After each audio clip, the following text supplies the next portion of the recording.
Welcome home, everybody. Hi, how's it going? MJ here. And wow, what a beautiful night we're having here in Taiwan. Nice breeze. Oh, it's a little bit cooler than usual. I want to say welcome to everyone on Periscope and also on YouTube Live. Thanks for joining. And well, we had a blast the other night. And it's, you know, Periscope is such a fickle mistress, because it's amazing how many thousands of views that you can get on a stream on one day, and then like a couple of days later get nothing. It's really strange. I go from like 40 or 60 or 100 to 3,000, 4,000, 5,000. I don't do what I do for views, of course, but then again, I just don't understand why it's so up and down. That's all. It doesn't really matter. It's just weird. So anyway, I've got not actually infusing tonight. I have the Ceylon cinnamon that I usually use. This is from organic from Frontier Foods. This is really good. I import this. This is Ceylon cinnamon. This is not cassia, and boy, is this really good. I got this jar. It says 422, so it's starting to run low. And this is a Taiwan branded rum. Mamujo says this is Taiwan rum. Smooth and suave taste. This is what I was drinking the other night. And I'm just going to pour this into this glass. Oh, how? I'm going to pour this over this glass that I have. You see, that's cinnamon, right, that I sprinkle on it.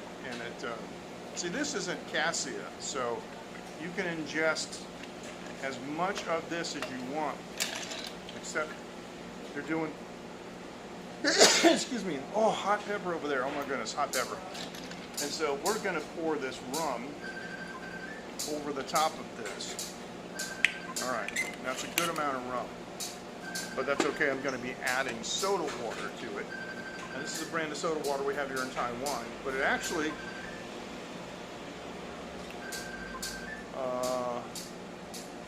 yes, it comes from Miao Li, it says. Okay, so it's not, yeah, okay. Sometimes they have soda water that's from Thailand, but this is not. This is made in Miao Li, which is south of here about an hour. All right, now I have ordered some food. I got my gimbal today, and I've ordered some food, and so I want to show you what it is. And I'm going to do something else too. By the way, I am, oops, I'm wearing my batik shirt from Bali, Indonesia. See, beautiful batik shirt. I just love this. I love this kind of stuff. It's really, oh, I had such a great time in Bali back in 2017. It's fantastic. So let me go ahead and give this a little bit of a shake. Not too much, because it has soda in it, and we don't want to do that. Now let me go on the back camera for a second. Thank you. Nice to see you, Mark. How you doing? Nice to have you with us. All right, let me do this. Let me camera, and I want to show you this. This is like a beauty shot right here. Okay, so all I got today is broccoli and this unbelievable marinated pork.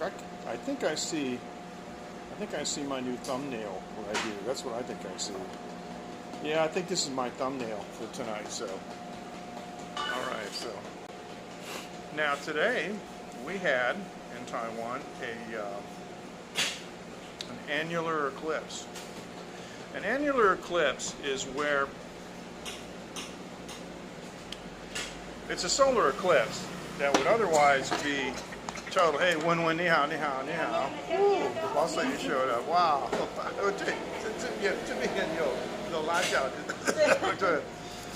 Oh my goodness, yeah. So, Wenwen, 你有时间？啊，我们一起讲话吗？你有时间吗 ？Okay， 你有时间吗？对对 ，She said long time no see. Yeah, it is a dish fit for a king. So yeah. So this is when this is the boss lady, and oh, she's getting a line call. Oh, okay. This must be for business. So, and I got something else with me today, and it's not Bootsy, but you know, we have one of the finest Southeast Asian stores like right over here, right? And so they've got this stuff here, which is a little bit of a time delay. Sorry, Mark. If well, if she comes back, I'll definitely do that. So this is Datu Puti. I'm not sure what that is. It's Tagalog. It's white vinegar, but it's spice vinegar. If you look on the bottom, there's all kinds of spices in the bottom of this, right? So it says distilled vinegar, water, clouding agent, onion, hot pepper, and garlic. Now I don't care about the clouding agent because I usually, these spice vinegars are cloudy. They look cool because of the cloudiness. But let me just pop the top on this thing here. And okay, now here we go. Oh man! First of all, I know you really can't see it, but these are green peppers. This smells a little bit like, if you guys are familiar with those Italian-style vinegar peppers, especially like what they used to have in New England, the Italian-style vinegar peppers. These are incredible. That smells just like this, and it's got plenty of garlic. So let's pour some of this in here. Oh yeah. And I'm going to be dipping these vegetables and this other stuff in this spiced vinegar. That's why I wanted to try it.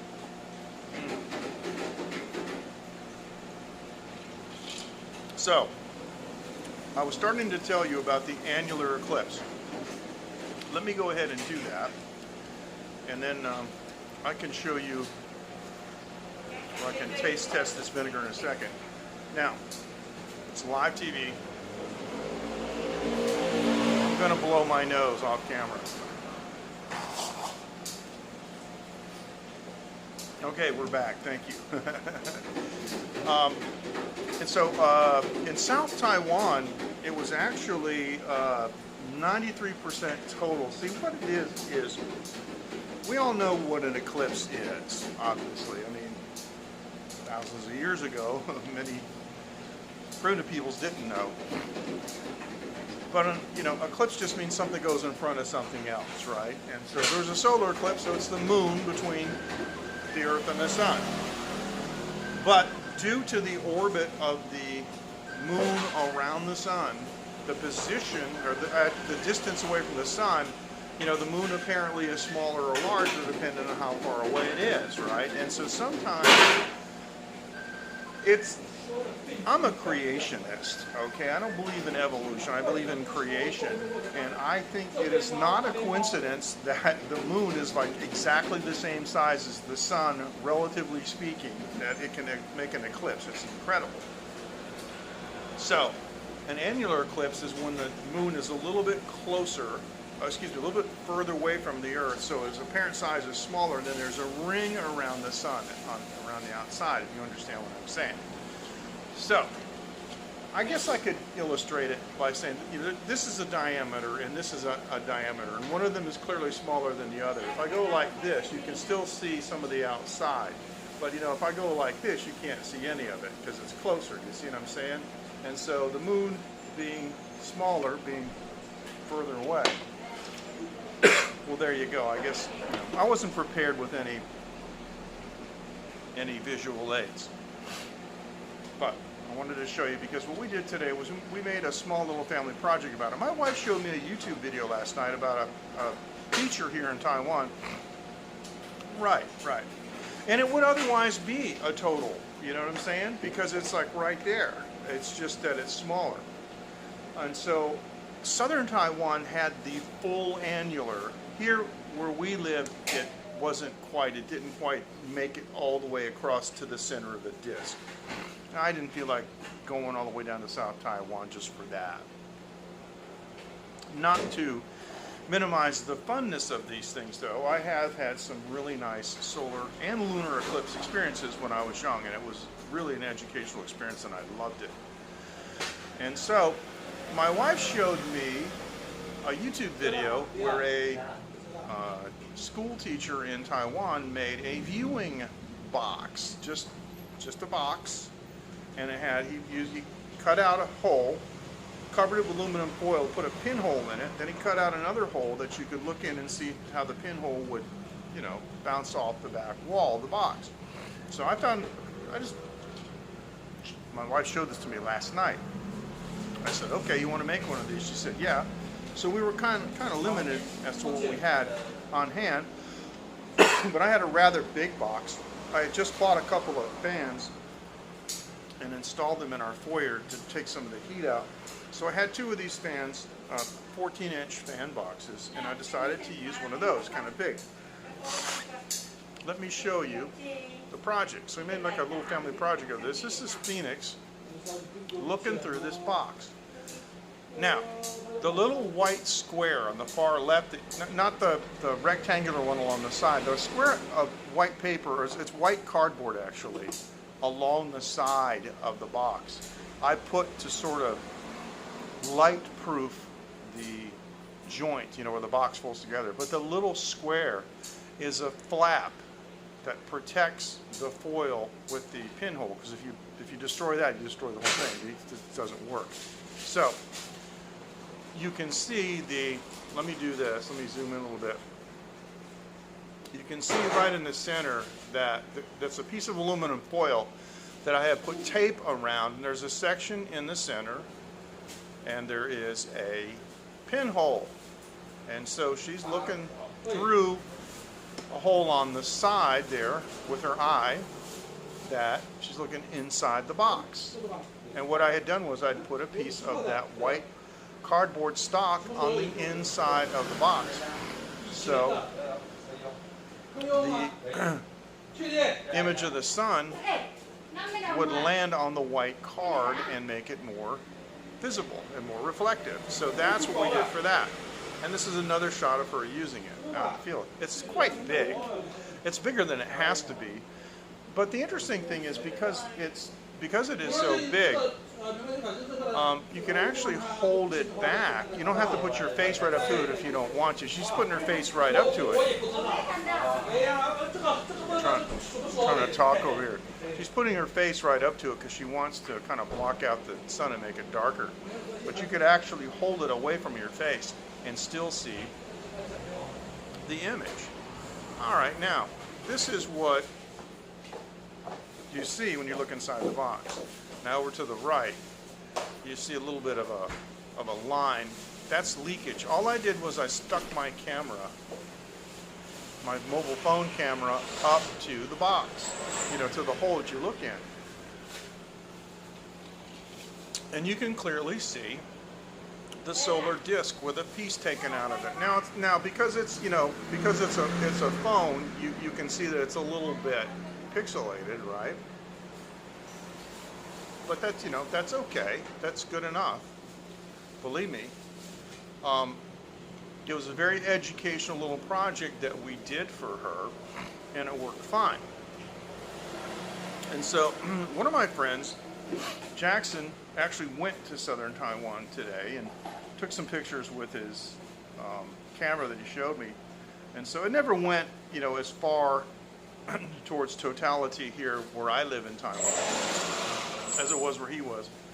But I asked myself, I said, you know, I wonder if I can use my phone in pro mode and stop it down. I'll take the, you know, the EV units, put them down as far as they can go, and it doesn't allow me to change the f-stop and the exposure compensation to where I can like get it really, really dark and eliminate any washout.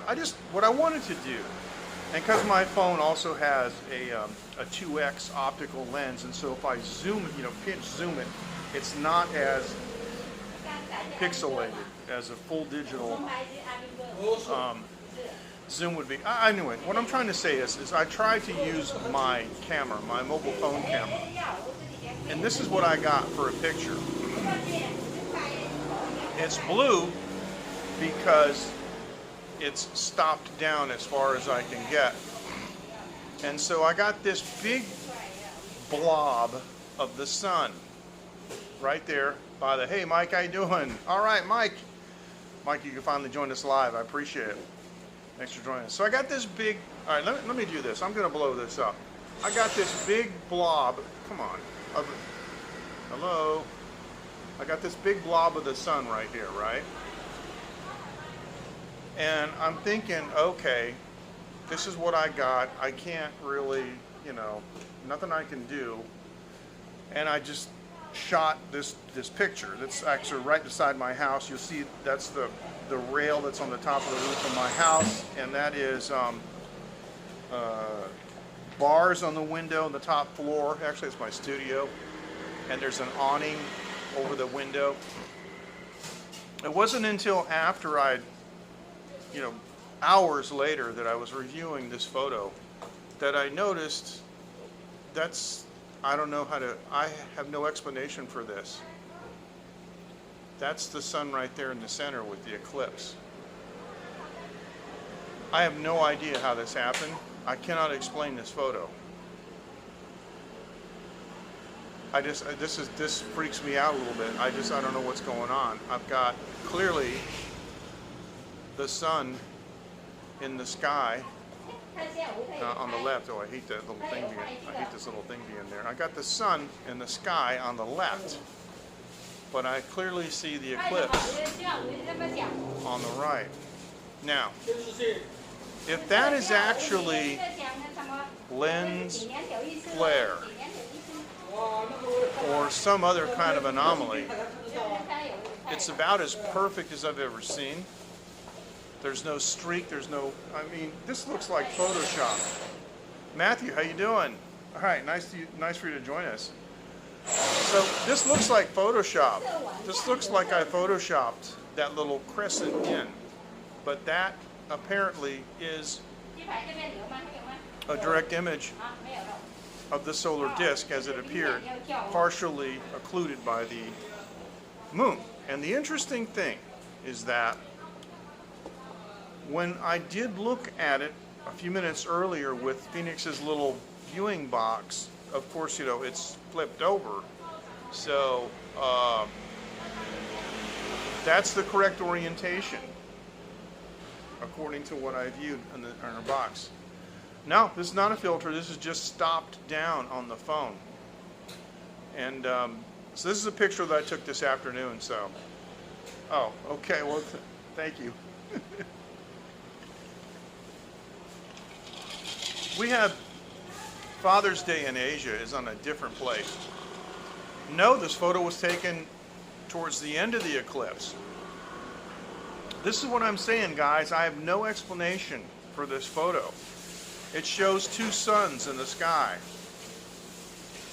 Okay, this is, let me zoom back out.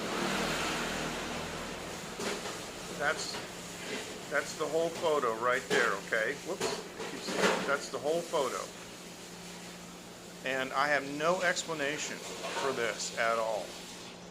So that's, what can I tell you?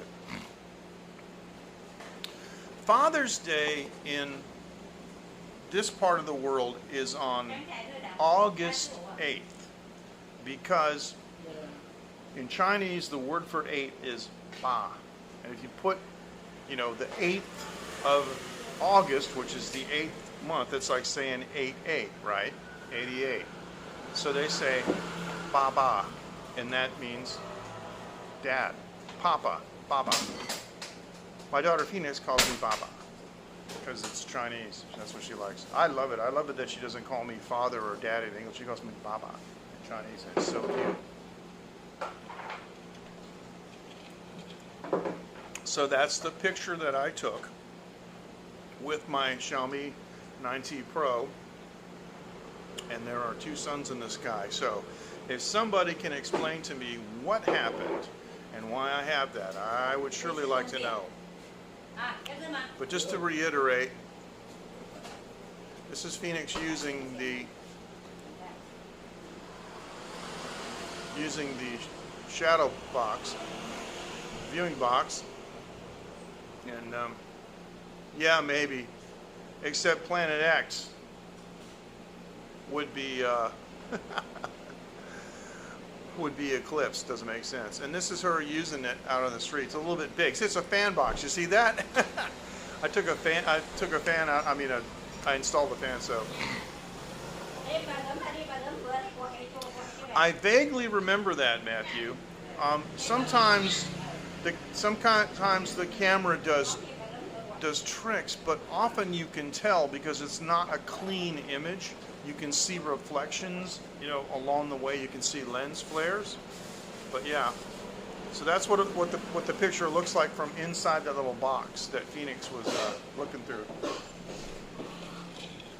Sylvia, so nice to see you. Welcome from Indonesia, where we understand that Indonesia is having a really, really difficult time with COVID-19. So, Sylvia, you have our deepest condolences, because I know that it's wrecking. Indonesia is wrecked by COVID-19, and there's nothing you can do about it. Thanks for taking the time to join. I appreciate it. Thanks so much. Now this boss lady, she loves to talk on the speakerphone. So could be, but I gotta tell you, you know, the angular separation was a lot. It was a lot, and there were some clouds. There's no doubt about it. All right, so here's what we got. We got this Filipino vinegar with the garlic and the onion, hot pepper, and garlic and distilled vinegar. And so we're gonna try this. I got some in this bowl here. So here we go. I'm gonna try it with this broccoli. I like vinegar to begin with. Yeah. It does trip you out. Wow, this is not as sour as some of the other ones I've had. But it's hot. It's spicy. It's good, man. It's great. Matthew, can you dig that picture up again? I would love it if you would.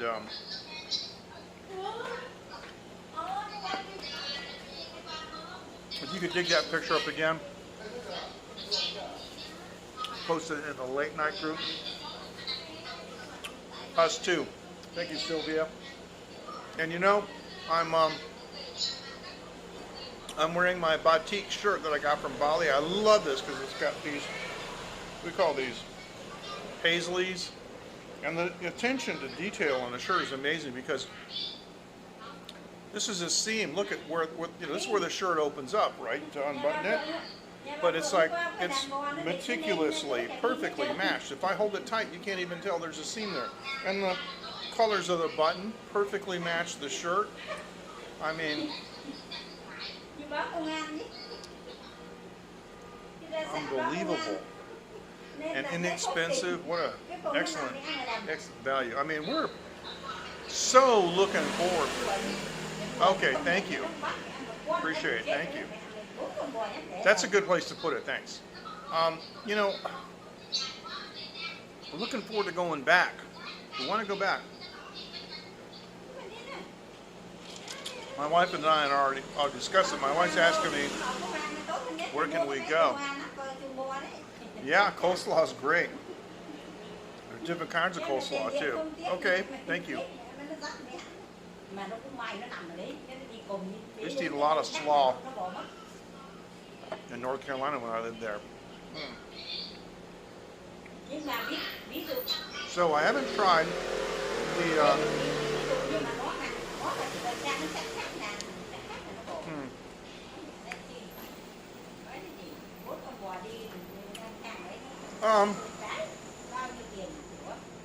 really? I didn't know that. My wife handles the laundry. I have offered many times to assist her. She doesn't want me to do it because she claims I mess it up. And I swear, guys, I'm not messing it up on purpose to get out of it.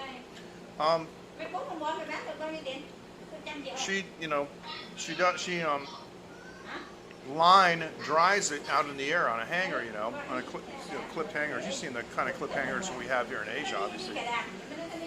But she just uses normal cold water, because in Taiwan, like many parts of Asia, we do only cold water wash, no hot water wash. And lately I introduced her to the Arm & Hammer brand of, well, some husbands do that.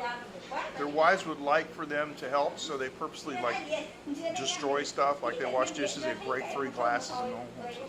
So the wife says, well, you're never going to do that again. Husband's like, gotcha. That's not my style. I introduced my wife to the Arm & Hammer brand, which I used to use in the States. And we went to Costco and she said, what's this? I said, oh, that's a well-known, those are the people that are known for making baking soda, which although it is a food item, it is also a cleaner, kind of like Coca-Cola, you know. It's a better cleaner than it is a food. But, so she asked me, was it good? And I said, well, it was good, you know, when I used to use it 20 years ago. Hey, Coco, nice to have you with us. All right. Thanks for joining. Coco joined us last time, but she was lurking on the sidelines and didn't join us. Coco, I just talked about a few minutes ago the solar eclipse, and I had put some photos up on, so you have to look at those later, okay, in the replay. This is 100% cotton, so there's no artificial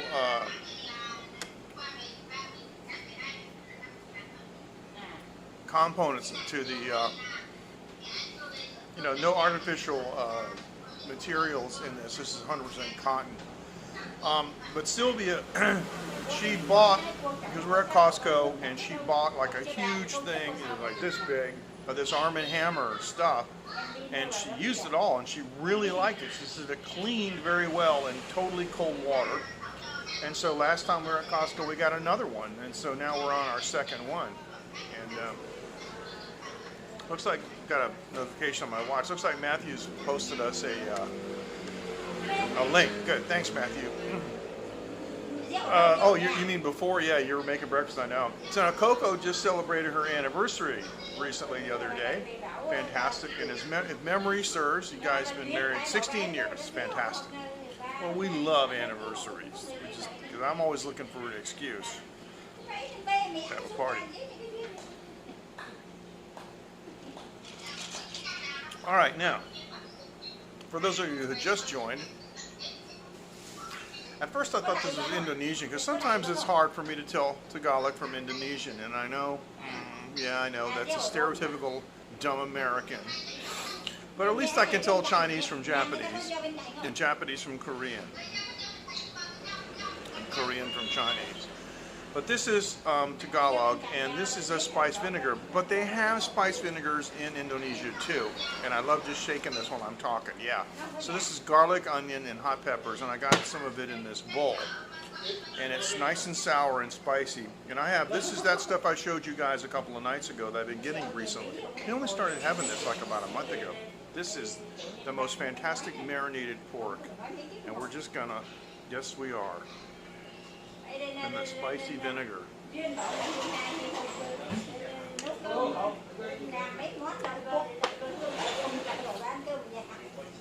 Oh my goodness. Oh. That is so good. Oh.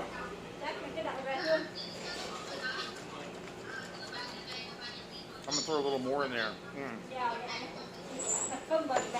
Now they also make, from the Philippines, a vinegar like this. It's a much bigger bottle, but it also is turmeric based. And man, oh man, you know, if you guys like turmeric, which I do, I love it, and turmeric is so good for the health. I sent a bottle of that to Andreas, you know, my friend who's the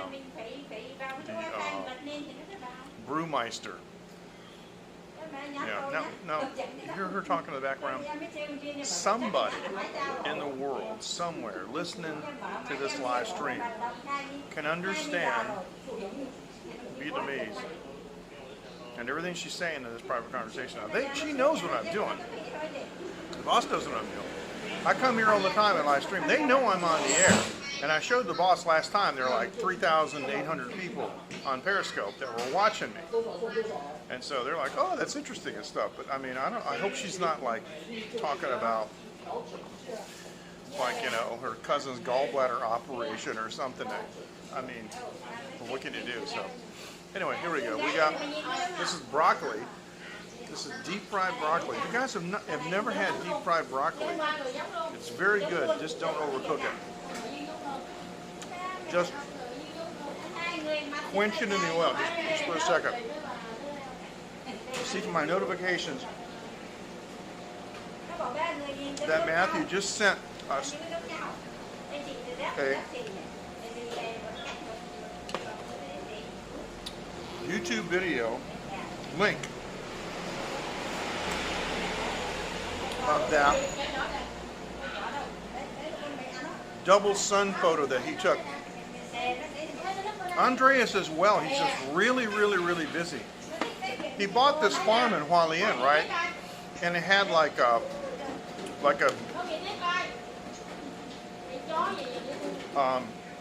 bridge crane on a standalone frame, and it was dangerous. It was old. He had to tear it down, and he's torn down some parts of another building and stuff. He's got a wood-burning stove, which is absolutely amazing, but it's a Chinese-style wood-burning stove because it's made out of refractory brick and porcelain and stuff. It's really cool looking, you know. It's not like an iron stove. Excuse me. Sorry. Okay, now let me see what. Hey, Violet, how you doing? Nice to have you with us on Periscope. Let me see if I can do this. You know what I'm going to do? I'm going to try something here. I'm going to try this. Can you guys bear with me just for a second? Because here's what I want to do. I want to, is that in English? Okay, so yeah, let me do this. This is, okay.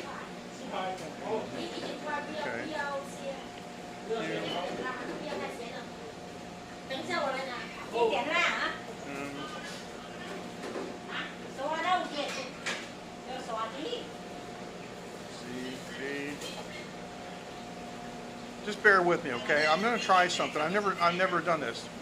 Wait a minute. Oh, I'm on Chinese, for crying out loud. Oh, that's not going to work. I'm on Chinese. NZB. Hold on.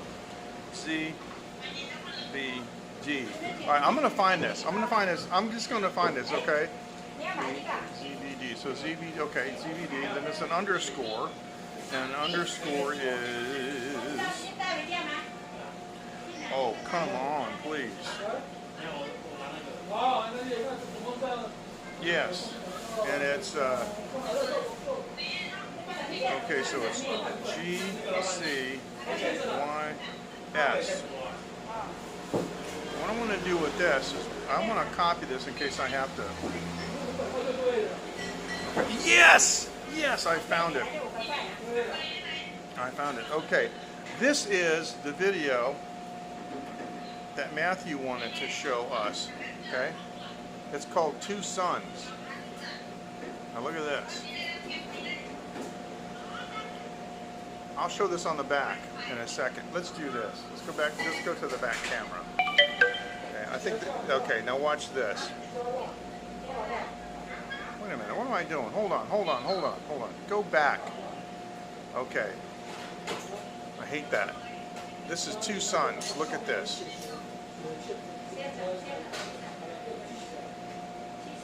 There's one there and one there. See that? We're going to watch this one more time. There's a sun over on the far right, and there's one there on the center, which is actually on the left. He's moved the camera back. See? Two suns. So, that is something that happens sometimes. And the only reason that I bring this up, Matthew, thank you for sending that. I get notifications, you know, on the pull down on the, you know, the shade on this phone. but I also get the notifications on my smartwatch, and I was able to copy the URL for my smartwatch on the second device. The reason that we're talking about this is because today in Taiwan we had the annular solar eclipse, and I took a photo of it with my phone. I wasn't expecting anything to happen. For those of you who just joined,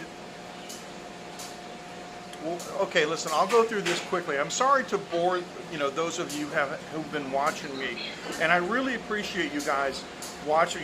You come in at the very beginning of my streams and you watch all the way to the end, and I really, really appreciate it. And I try to make sure that I don't do too much repetition, to bore people. Let me just go through this real quick. My family, as a project, made a viewing box. This is my daughter Phoenix. She's 7 years old. This is a big box I had that I made out of a 14-inch fan box because I recently installed some fans in the foyer of my house. That's her using it, okay? And so it's a pinhole device, excuse me, like a pinhole camera, and it puts a little dot that looks like this on a little piece of white cardboard inside, okay? And so, not expecting anything, I use my mobile phone on the telephoto lens, and I zoomed it out a little bit, and it's in pro mode. I stopped it down as much as I could, and I came up with this picture, and there's two suns. This is what we're talking about. Look in the upper left. Of course, that is the sun in the upper left. But what is that in the lower right corner? That's the sun. And it was a cloudy day today, a little bit. You can see it's a bit hazy. I understand in South Taiwan, where it was actually closer to total, and they got the annular ring, the weather was more cooperative. But this is why we're talking about two suns.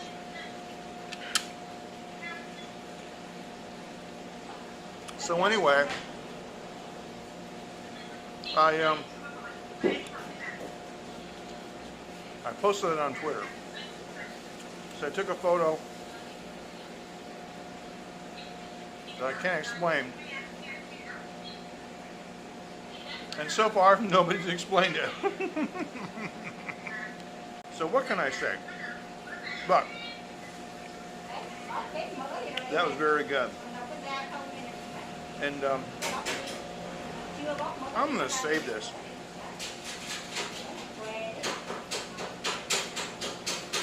I want to be able to find that video later, so I just saved it to my my watch later. Now Periscope is looking really good tonight. We got a very, very nice signal tonight. It's great. I want to thank everybody for joining us. We have over 2,800 viewers tonight. This is really great. Thanks so much. I really appreciate it. Now tonight we're drinking Taiwan rum infused with Sri Lankan cinnamon. We thank you so much for sticking around. Now, before I go any further, let me just say this. I want to thank my sponsor, ivideo.com.tw. They provide us with a battery bank 4G LTE, so you can plug right here, the USB-A port, you can plug in to charge your phone. This is a 4G LTE Wi-Fi box. This is sitting over here on the side. My phone is connected via Wi-Fi, and this is connected to the mobile network. And this makes it really easy. For example, if I want to go inside a building, I can set this outside. It propagates a Wi-Fi signal inside, and yeah. And now, it doesn't always work perfectly because of the 4G coverage. The Wi-Fi coverage is amazing, but sometimes the 4G connection isn't really good in this neighborhood, just in this neighborhood.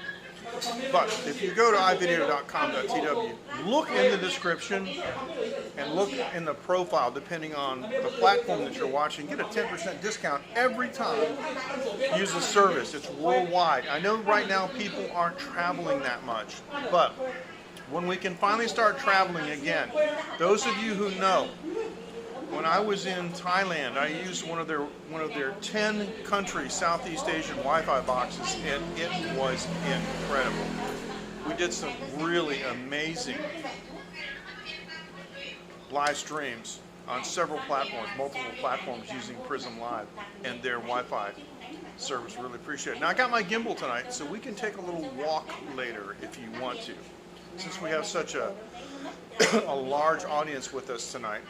And what I wanted to do was I wanted to see if it made sense for me to, let me just do this. Is this, I don't think this is gonna work, but I wanted to try to show you guys possibly a 360. Now I've never done a 360 photo on Prism, but this is a 360 photo that we took of some ancient ruins north of Bangkok. This is the old ancient capital of Siam, and you can see, like, at the bottom there are two little peaks, and that's where those are the two edges of the where the hemispheres come together. But this is just an example of some of the things that we did when we were in Thailand. So if you go back in either Periscope or YouTube on our channels, and you can you can go back and check out at the beginning of this year some of the excellent things that we did in Thailand. Two of them I can show you right now. I think they're worth going back and showing again. How about we take a boat ride? Let me show you a long-tail boat ride near a floating market. Long-tail boats are very, very narrow, and the boat itself is long, but the tail part they're talking about is where they have one of those, like, V8 car engines. And it's balanced on a gimbal, so it's very easy to move it around. There's a shaft out the front with a throttle on it, and out the back there's a shaft on it with a propeller. And so let's take a longboat ride together, a long-tail boat ride. Here we go.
propeller on a long-tail boat gets in a CV, you just raise it up and clean it. But a jet ski has a jacuzzi jet motor, and I imagine if that gets clogged up, it's going to be a lot more difficult and expensive to do that. Dave, how are you? Everybody follow Dave. And here we are. All right, now, hi Dave, I'm just reiterating what we did a little bit in Bangkok. Thanks for joining us. We had a discussion earlier about the Annular Eclipse, and I don't want to talk about it because I did reiterate it already. I don't want to talk about it a third time, but I took a photo that I posted on Twitter that I can't explain because it shows two suns, kind of bizarre. But that's what Matthew had done earlier. All right, let me just show one more shot real quick. This is a ride on the Chao Phraya River in Bangkok, and people love this. But there's a lot of boat activity and river activity in Thailand if you want to visit, and we're looking to go back. We want to go back so bad.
Okay, there we go. Yes, it does sound like an Art Bell, an Art Bell show, doesn't it? Two suns. All right, Dave, since you're here, not to reiterate the point too much, but I use my mobile because, you know, I made a little box for Phoenix to look at it, you know, to view the, you know, a pinhole box to view the solar eclipse, you know, safely. And I just set my mobile phone on pro mode. I used the telephoto lens. I, you know, pinch zoomed it a little bit. Had an advantage with the telephoto that the, you know, digital zoom wouldn't be too pixelated. I was only able to stop it down -2. I just took the photo anyway, and this is what came out. And that's it. Mike, I totally agree. The hydrangea videos were so relaxing and so just, I was looking at Dave's hydrangeas, you know, the videos that he did. He did a live stream, and he did a posted a video later, and I was just, you know, that's what I needed to watch. I needed to watch something that was full of beauty and so calming. But anyway, Dave, that's the picture that I took. Now here's the funny thing, right? I looked at it on my camera, and it kind of looked like this, and I didn't pay any attention to it. I said, it's washed out. I can't, I mean, that's obviously the solar disk on the left. And I'm looking at it on my mobile phone screen, and I'm thinking to myself, oh, it didn't come out very good. It looks terrible. And so it can't possibly be, you know. And then I noticed, whoa, what's that? So And it ain't Venus, because Venus ain't that big. So I think we have some atmospheric refraction going on.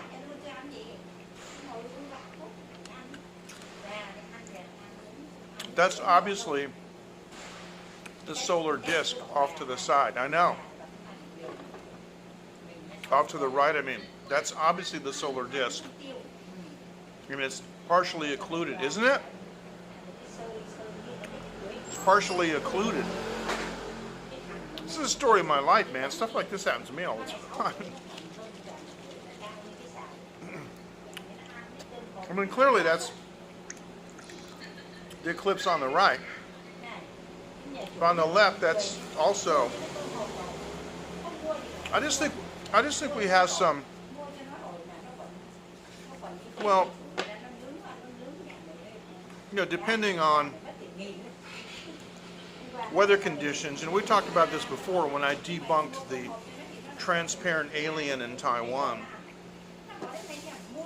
You know, you can have all kinds of optical inversions. What I find fascinating from this one, is that it's offset more side to side than it is, you know, up and down. But if you look at, when I zoom all the way out to where, you know, I zoom all the way out, and let me just do this and I'll just reset it. That's my house in the shadow on the left. I'm just glad that this phenomenon happened on the apparent right side. Thanks, Dave. I appreciate it. It's I'll talk about that in a second. So yeah, I'm just glad that it happened on the apparent right side, because if it happened on the left side, it would be behind my house, and I never would have seen it. I just would have had a photo. I mean, I almost deleted the photo because I didn't notice that at first. As I was explaining earlier, in Taiwan, most of Asia, well, Chinese-speaking Asia, let me put it that way, August 8th is Father's Day, because the Chinese word for 8 is ba. And so 8/8 is ba ba. Naturally, you get that. Ba ba. So, now that Dave's here, in honor of Dave, we're going to take a short break. Hi, this is Dave in Osaka, live from Greenland, and you're watching Taiwan Live TV with MJ Klein. Dave, I can't thank you enough for being in Greenland on a boat, like looking at icebergs and stuff, and thinking, oh crap, I gotta make a bumper for MJ.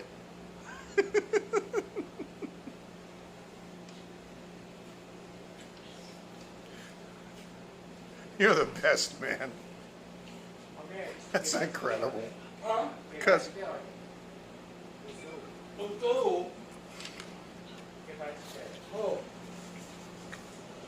if the situation was reversed, I'd be like,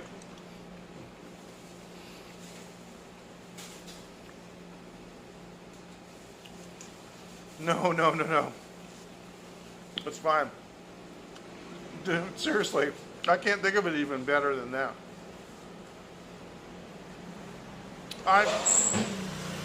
If the situation were reversed, I'd be like, Dave, I'm sorry, man, but it's like, you know, it was the seals and the crisp air and the, you know, the sun that doesn't set. I haven't been to sleep for days, and I was so overwhelmed, I forgot to make your bumper. I mean, that would be me. Oh, and I saw a narwhal too.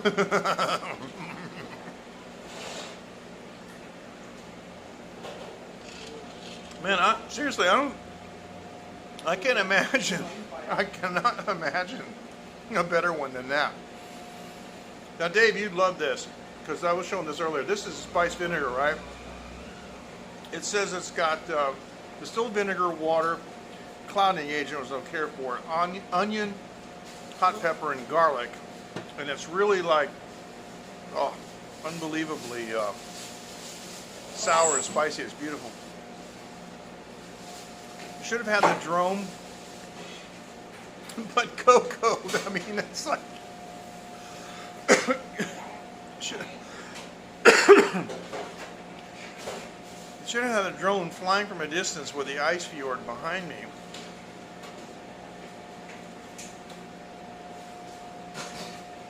Well, if you have oh, me too. That's what I'm saying. You would love it.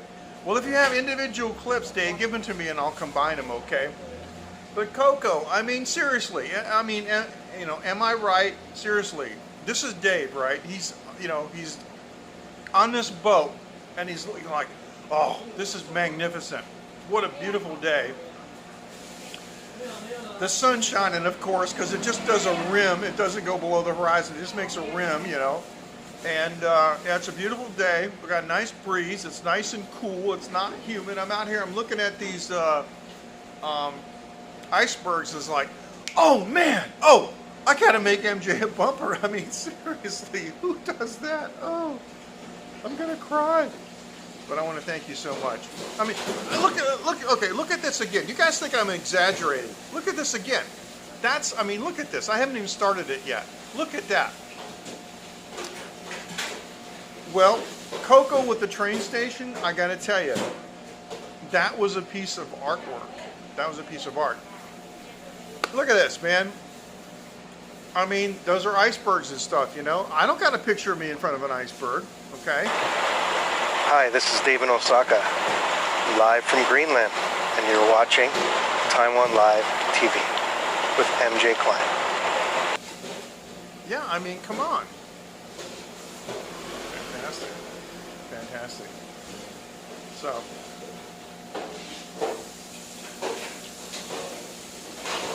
Coco, you know me too well.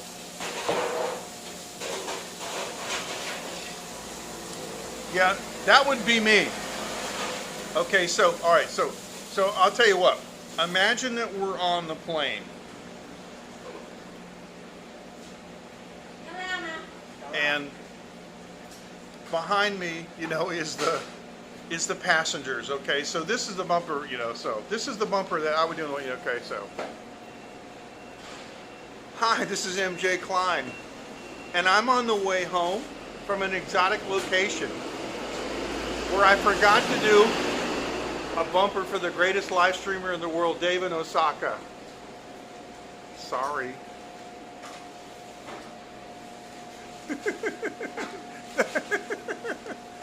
I mean, seriously, so, anyway. We can't take ourselves too seriously about stuff. But that would be it, so. Anytime you want to make a new one, that's fine.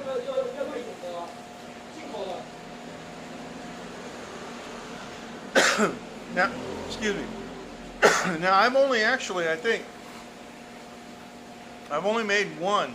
Only made one for Kenrod, but it's just that nobody asked me to make any. And the thing of it is I'm not like freaked out or insulted by that at all. It's just that most of you other guys don't run bumpers. That's all. I just run bumpers because it's a habit from the broadcast days kind of stuff, you know. So that's all. But we do all support each other in many other ways. Now, for those of you who don't really, may not actually know, oh, yeah, well, hubby knows what's good. Those oxtails were fantastic. Coco posted photos of oxtails that she made for her anniversary dinner in our line group, and boy, it was something. I've had the Taiwan style version. They're amazing. But yeah, I ditto green. Yeah, I ditto green screen. Okay, Dave's comment. I ditto that. Oh, anyway, you won't hear me say this too often, but I temporarily lost my train of thought. You won't hear me say that too often. Anyway, so that's okay.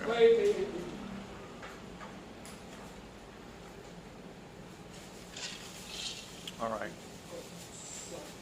Now this vinegar is fantastic, and I've been dipping broccoli and that marinated pork in it. I'm gonna take a sip of this.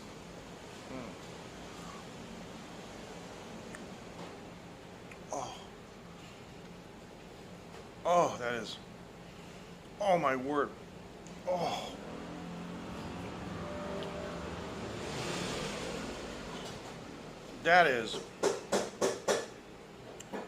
That's intense.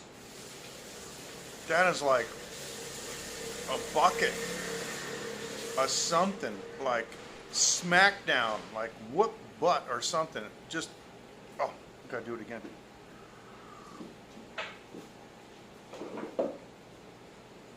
Oh, that vinegar, spicy vinegar. Now, I got some organic MTC oil. MTC oil is medium chain triglyceride oil. It's made from coconuts.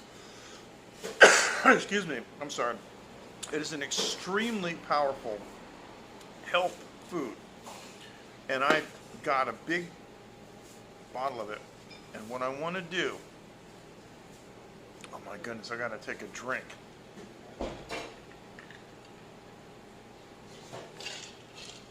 Is I want to, I'm sorry, they've been cooking hot peppers and stuff here, so it's kind of in the air, and I'm coughing too much. I apologize, I'm sorry. But I want to take the MTC oil, and I want to slow cook garlic, onion, and hot pepper, and make some of what we call layo, spicy oil, hot oil. I want to make some of this out of that coconut-based MTC oil. And you better believe that when I do that, I'm going to be taking around with me a little vial of that. So, well, thank you, Mike. But I don't think I haven't been teaching anybody about live streaming. Seriously, I mean, I may have taught a thing or two, you know, about like songwriting or something, but I'm not teaching anybody how to live stream. I mean, I think what you're saying is, I think, I mean, when you say stuff like, excuse me, I'm sorry, all these intense flavors. I mean, when you say to somebody, oh wow, you know, you're showing us how to do it, it's a compliment. I think that's what you're saying. I appreciate that. But yeah, I mean, when you look at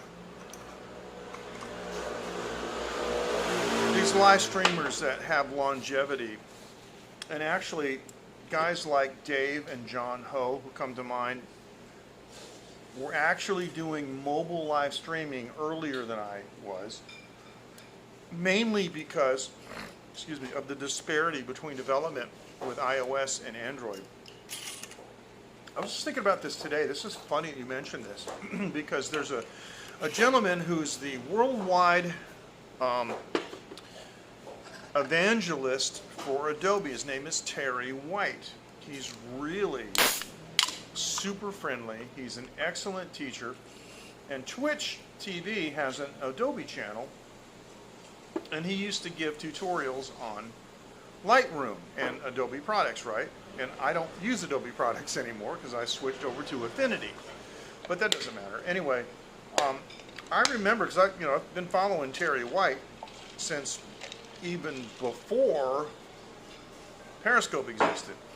And then one day, I was watching one of his Twitch videos, and because he lives in Atlanta, and he had his tripod set up, and he just did a sunset Scope, and he had thousands of viewers. And he says, this is a new app that just came out called Periscope. It's live streaming. And I just went, whoa, man, I need that. Because back in the day, if you go to my website, mjk.asia, and you go to photos, there's a little tiny black and white photo of me sitting behind a recording console in black and white. And that's what we used to broadcast in. I have been doing live streaming since 1996 on the PC. Excuse me. I don't know. This stuff, I'm sorry guys, I'm snorting, making all kinds of disgusting noises. I apologize. You know, this stuff is making my sinuses drain. It's good. When I turn this live stream off, man, I'm going to hawk a loogie like you guys won't believe. This is amazing. Between this, you know, I got cinnamon rum, which cuts the acid and stuff and grease, but I got this, oh, I'm going to take another sip of this in a minute. This is amazing. I could watch TV and just sip this like a little shot glass because I love big flavors. But what I'm saying is that I appreciate the compliment, but I'm not teaching these guys anything. You know, I come from a professional radio background, not TV. I've been on TV a couple of times. But yeah. Which reminds me, I do have a clip, not with me now. I'm going to prepare a clip. I have a clip of me on a television show that aired in the States. I'm going to prepare that. If I have a chance, I'll do it later this week. And because I'm in the clip, I can legally show you. Okay, well that's good. I appreciate that. I can legally make a clip of all the, you know, the scenes that I'm in and show it to you. But they actually gave me quite a bit of camera time. Bob Bloomer did a show a couple of years ago called World's Weirdest Restaurants. I don't know if you guys remember that. World's Weirdest Restaurant. And he went all over the world, and he came to Taiwan. And his production company sent me an email and said, we would like to have you appear on an episode. Okay. Would you like to? What is that, a trick question? And yeah, so it was good. And I had a really good time, and the film crew had a lot of good stuff to say about me personally later, which I thought was very nice. I didn't have to do that, but they said that I was very easy to work with, and then the producer of the show back in Canada sent me an email, and she said, you know, I saw the footage, and she said, now I understand why they said that they really enjoyed working with you, because apparently I, you know, made it easy for them. You can make things easier and make things hard, and I just, you know, completely followed their direction and just, you know, spoke like I'm speaking to you guys now. So when you see the funny thing is, he used my real name, Michael, right? And it says Michael, you know, comma, blogger, because everybody knows me from my blog. Now this is quite a while ago, so yeah, that was before I actually was doing live streaming on Periscope, which will be interesting because when I do finally get, yeah, well thanks. So I did, yeah.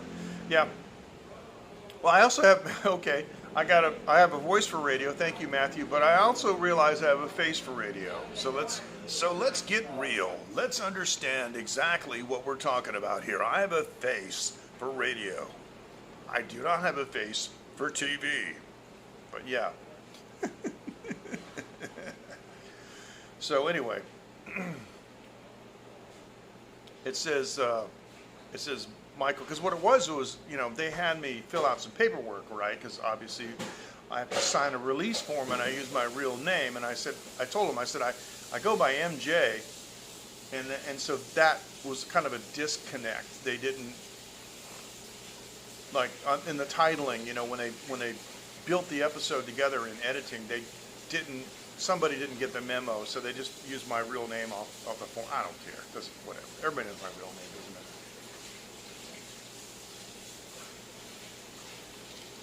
So that's how it is. All right, so we've had a great time. Now, appreciate everybody joining. Now, don't worry, we're not going to go away yet. I still have quite a nice little pile of this stuff. So let me go ahead and make some progress eating this, because what I want to do is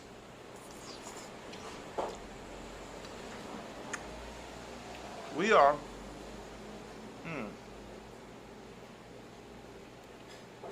gimbal powered tonight. That's right. We're gimbal powered.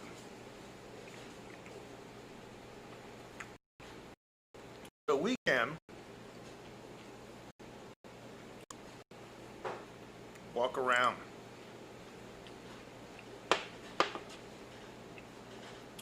I should try to go next door and see if I can find Wenwen.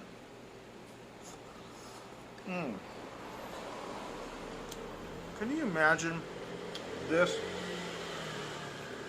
Vinegar, hot pepper, onion, and marinated deep fried pork. Can you imagine that? That is just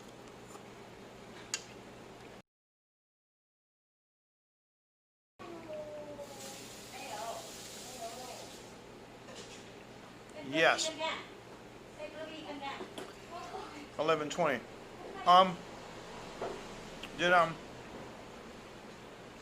Did Periscope quit? Gosh, I hate when this happened. The other night, we had a beautiful, continuous live stream for almost 2 hours. So, when Periscope quit, I'm gonna be like not happy. Periscope gives it up really easy. If there's any kind of anomaly at all in the stream, it just decides that it's gonna quit. So I'm looking at it here, and I'm gonna check and see if there's, nope, we're still on. We're still on, fantastic, okay, great. And we got, 5,196 views so far. But the thing is the average views are not going to be that high. Okay, good. Thank you. Thank you, Dave. I appreciate it. My retention on YouTube is very high. And excuse me, most people that watch me on YouTube will watch, and I think I'm this way too also. When I watch other live streams or any video on YouTube, I watch the video almost in its entirety, and I don't do that on Periscope. And I don't know why that is. But I think it may be because no matter what I see on Periscope, I can't make a comment on it. And I think people like to make comments.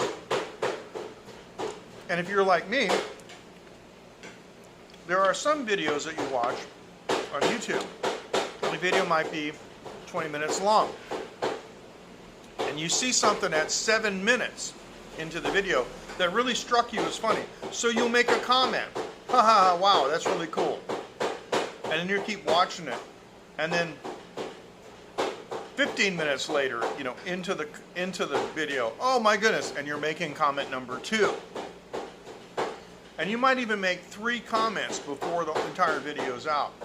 And even though, if it's a live stream, the event is over, or it never was a live stream to begin with, it was just simply a video, an edited video maybe, that somebody put up, you know that you're still interacting with the community later, and sometimes years later. I made comments on YouTube videos that are 7 and 8 years old, but I'll go in the comments section and it'll say, comments 2 weeks ago, 3 weeks ago, 1 month ago, 2 months ago. People are still making comments on these videos.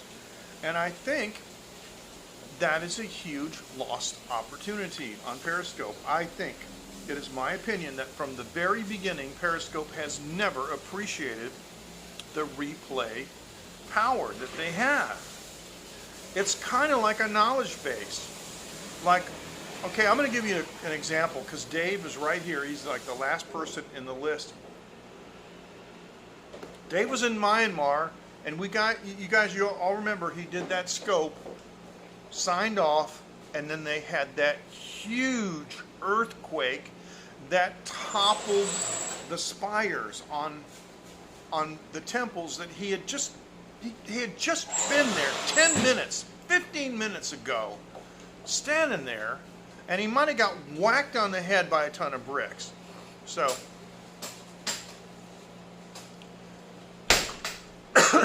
well, they should. I mean, there should be no limit on live streaming. Where are those videos? Have you guys seen them? I saw them. I saw them on Periscope. Where are they? They're gone because there's no back end in Periscope. See, that was the problem that Catch addressed. And I know I sound like a broken record, and I know I can't let it go, but I'm very angry about that. I built Taiwan Live TV and Asia Live TV on Catch, and Twitter destroyed Catch. Twitter shut them down. Make no mistake, that wasn't something that Catch decided to do, because the very next day, Periscope announced that they were going to take the 24-hour limit off. I'm just saying, why is it? Yeah, right, Dave, it's on your phone. Please put it on YouTube. If you would send me one of those videos, I will play it on my channel. Not for the views for me, but to put it out there to show people. Right. Excellent. I'm glad you have them. I'm glad you got them all. But it's lost. You know? It's lost to the public. These things need to be in the domain of the public. I don't want to say public domain because that's a legal phrase, but they need to be in the domain of the public. Yeah, Myanmar. That's what we're talking about, Mike, in Myanmar.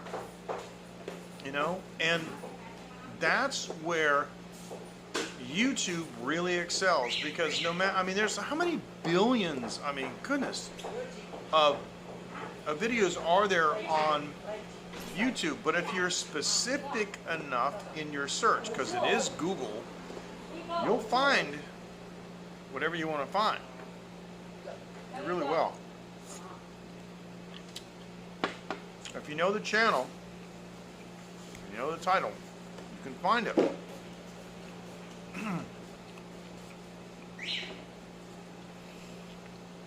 If you know the channel, you can at least find the channel.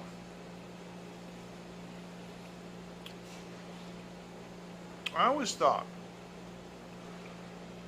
that somebody should take, and this is my dream, I always thought somebody should take a live streaming platform like Broadcast, remember that? And fully integrate it with Catch. So when your live stream is done, you've got an embeddable record of it that you can do anything you want with it. Of course, you could do anything that you wanted with Broadcast. They didn't care. But the cool thing, and I can't emphasize this enough, about Catch was the RSS feed. And with Catch, you can make your own playlists that would procure from the entire realm of Catch scopes that matched your criteria. Like, for example, if you just wanted to get every single video about Japan that was ever made, it would do it. It would collect them. And through software and RSS feeds, for example, you can embed those stories on like a WordPress site, like a blog. And that's what I was doing. That was the original, yes, that was the original intent of Taiwan Live TV. And that's why I registered the domain AsiaLive.tv. And I had an agreement in place with Rebecca, you know, and I had an agreement in place with Dave where I could embed their broadcasts on AsiaLive.tv as long as I personally didn't monetarily benefit from it, you know, to their exclusion. Sounds good to me. Make money, share the wealth, right? And then cash went down. But the problem is, in all those intervening years, nothing has risen to replace it. And due to Twitter's terms of service, can't legally do it. So again, with all its flaws, and with the fact that it's not specifically designed for live streaming, but it does have a back end that beats everything else in the world, I think YouTube is probably going to outlast everybody else. And YouTube has the 1,000 user limit on it. But as you can see, obviously there are ways around that because they do support the RTMP protocol,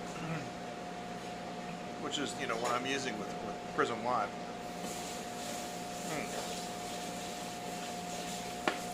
All right, now,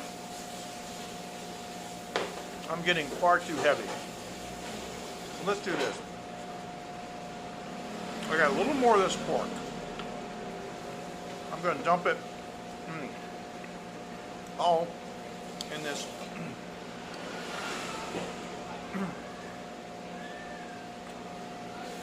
what game? Spotify is for audio. You think you're going to get into video? Is that what you're saying?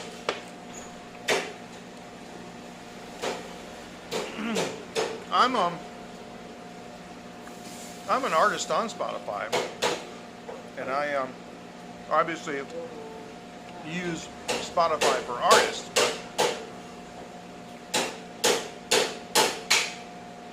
And can I talk about Brian May? Really? Oh, that's interesting.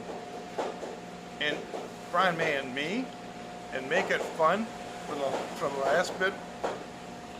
Mike, are you trying to tell me you want me to sign off? There is no Brian May and me. Brian May doesn't know who I am, I don't think.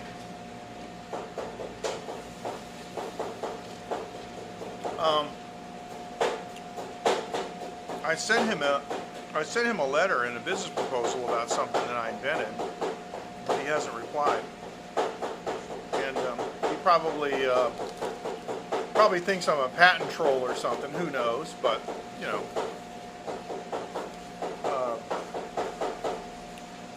that's free will, baby. You can do what you want. I think what you're talking about is when I sent a message on his Instagram about okay. I think you underestimate me. I think you overestimate me. You overestimate me. I made a comment on his Instagram about I thought there was depth to some of the stars in the stereo that he had made from the New Horizons project. And he replied to me, I think this is what you're talking about, right, Mike? Yeah. Okay, well. Anyway, so obviously that's my old Taiwan Live TV logo. And I'm kind of embarrassed because when I saw that, I was like, oh my goodness. I forgot to update my logo on Instagram. But yeah, so Brian May, he very diplomatically explained to me that I was wrong. So that's cool. He's a gentleman. So, where some people would say, well, how dumb are you? The parallax of the other stars on the order of magnitude of 100 times greater. Naturally, you can't see depth. But he did. He was very diplomatic and very kind. But what would you expect from a person who has a trust to protect animals? All right, now,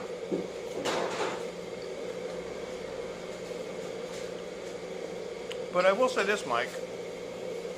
I forget if it's 2 or 3 times, I forget, that I have gone to places and missed Brian May and Freddie Mercury by less than 10 minutes. It's amazing. And one case in particular was a club. Well, thank you.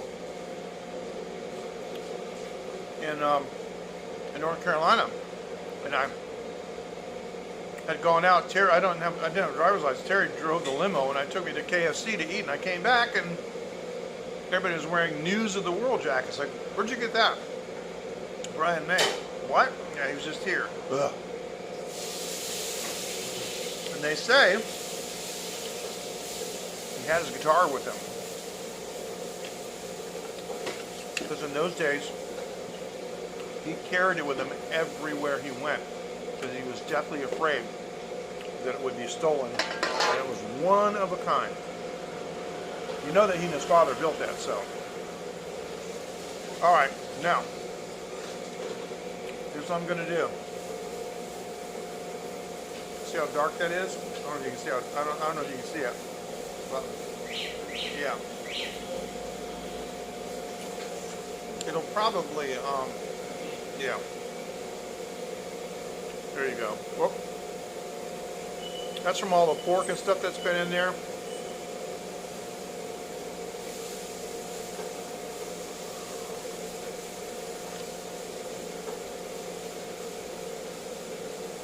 Oh man, that's like apple cider vinegar. That's got to be good for you. I'm gonna drink this.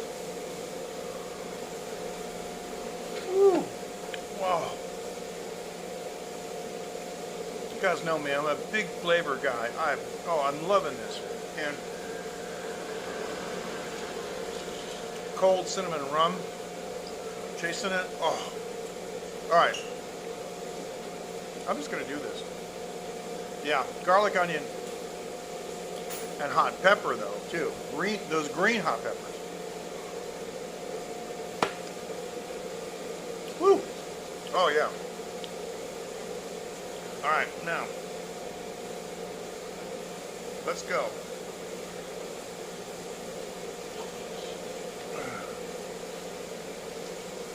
I'm gonna take the myvideo.com Wi-Fi box, put it in my bag. I'm gonna pick up。我想走路哈，因为我开直播哈。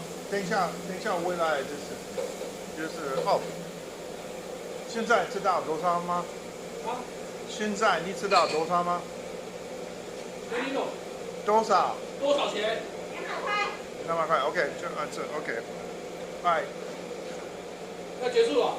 我现在不见了。对，我要走路啊。走路。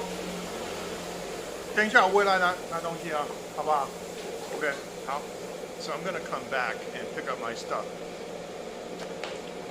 So that stuff that I just ate was $6 US.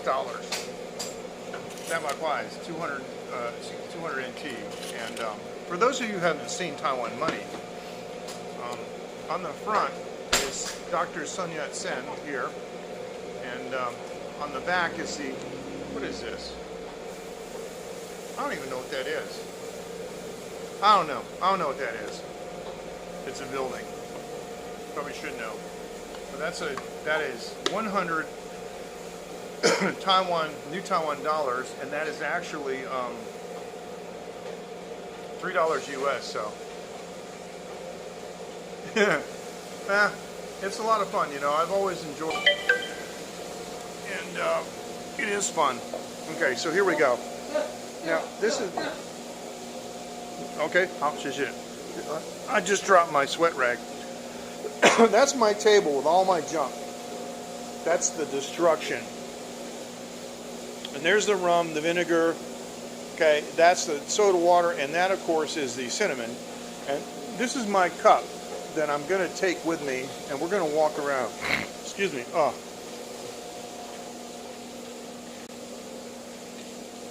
Now, I'm going to take a guess, because the time, local time here is 11:39. I'm going to guess that the roll-down door is down next door. Yes, it is.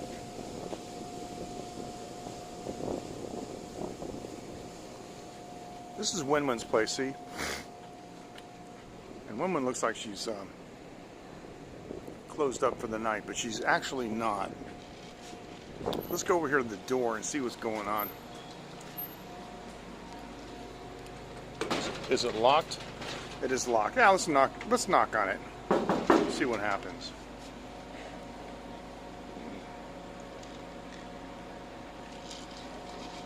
So, yeah, because I've got my gimbal. And there's, you know, Jawawa, the Budweiser sign, everything else.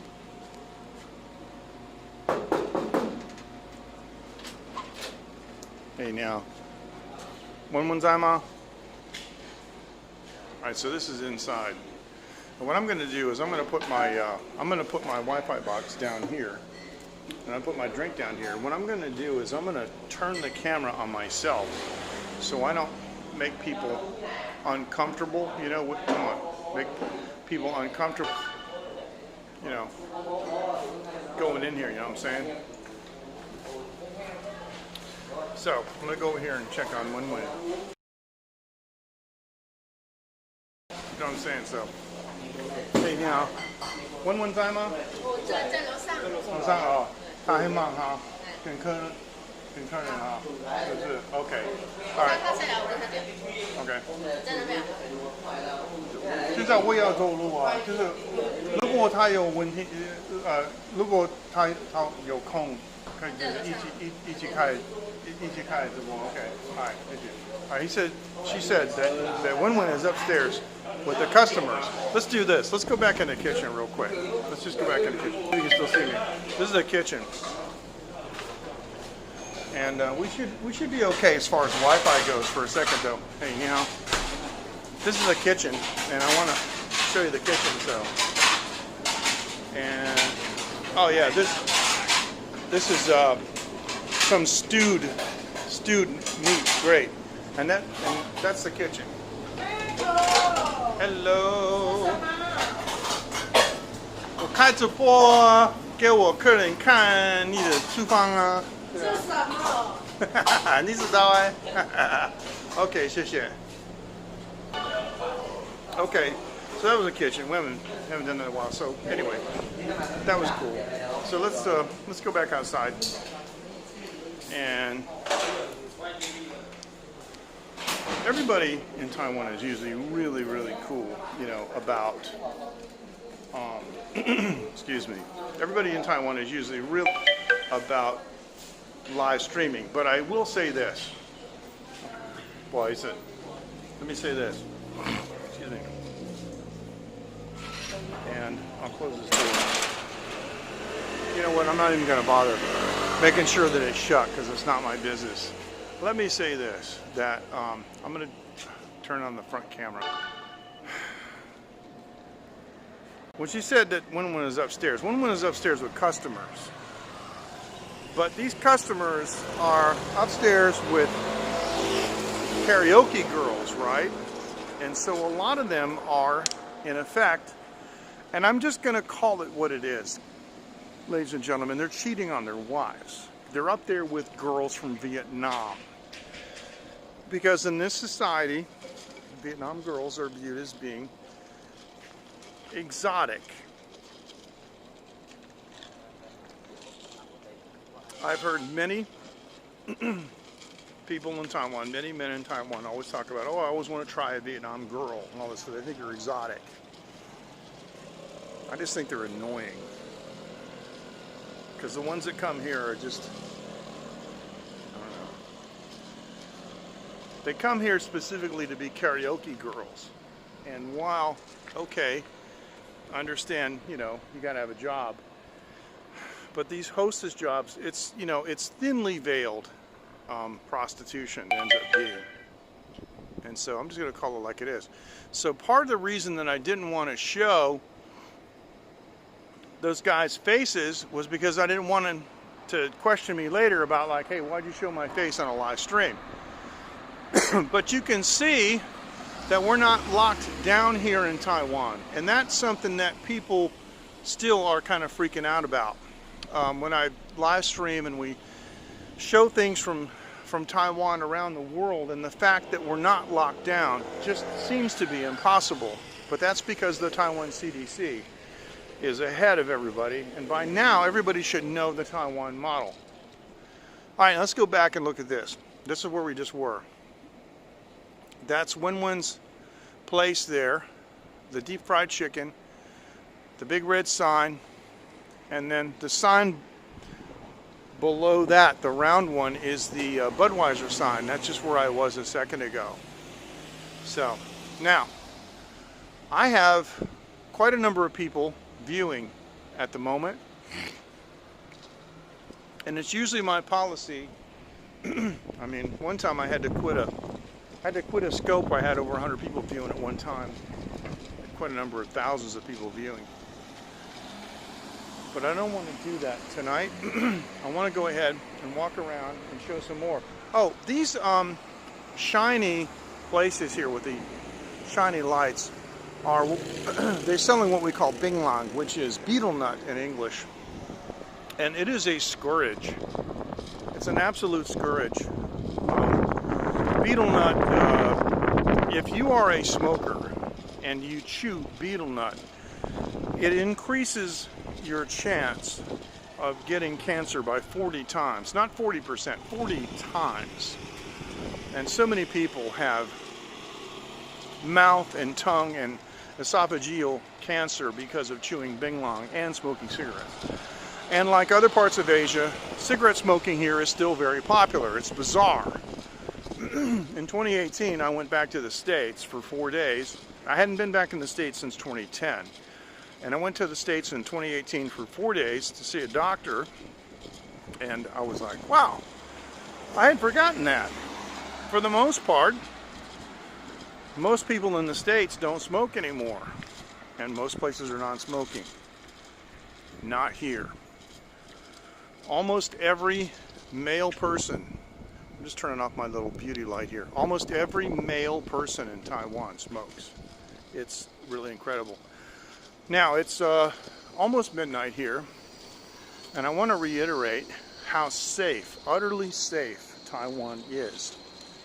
As far as things like personal crime, a woman can walk down this street, and I'm telling you, at any hour of the day and night. I come down here sometimes between 4:30 and 5 a.m. to these breakfast shops that are on this road. And there are women walking out at this time and going about their business. It's perfectly safe. I've lived in this neighborhood 14 years. I've never heard a woman scream. Never heard a man scream, for that matter. There's been a couple drunken fist fights, but that's not the same thing.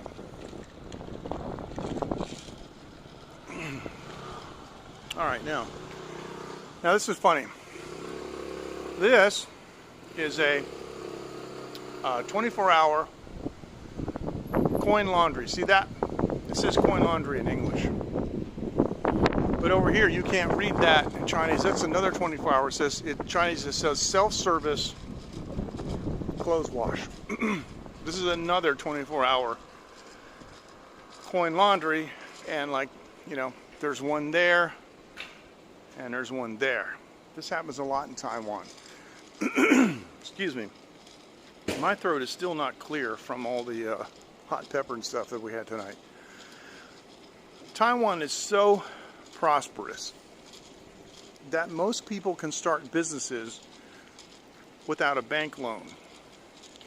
Rents are unbelievably reasonably cheap. I'm going to tell you, any of these places here, these storefronts, I'm going to tell you that there isn't a single one of these places that's more than $1,000 a month to rent. And many of them are less, like maybe $750 a month to rent. And they'll have a full restroom and maybe a kitchen. And so you can see that without a whole lot of money, you can get into a small business. This is what needs to happen in the Western world. The scale of the economy has to change, because you can't promote small businesses if the rents are extremely high and you have to go get a bank loan to start a business. I know, because I lived in the States. I'm from the States. I couldn't get a loan for anything. You've heard me talk about the internet recording studio concept that I came up with in 1996. So I won't reiterate that again. But I had everything all set up. I just couldn't get the money to build the studio. Nobody would give it to me. But I did have the backing of the mayor of my town, and I even had a building that I could use. But this is what happens. Hey, play safe. 对，台湾，对，这里是湖口巷，这个是新竹的工业区。So there you go. We're in the Hsinchu Industrial Park. Now I'm going to go down here to the Family Mart. Now you hear this ringing on the left side? We're in stereo here. This is my drink full of ice. It's funny. This is actually good because I need some exercise. I injured myself again. I pulled the hamstring on my left leg right underneath my left buttock. And boy, it hurt. And so walking around actually helps a little bit. And it's nice and warm. I haven't worn socks for months. I got sandals on with no socks. Over here on the left is what we call a jawawa. You guys would call that a claw machine in English. But this has been a phenomenon that has taken over Taiwan. And I have scoped on this.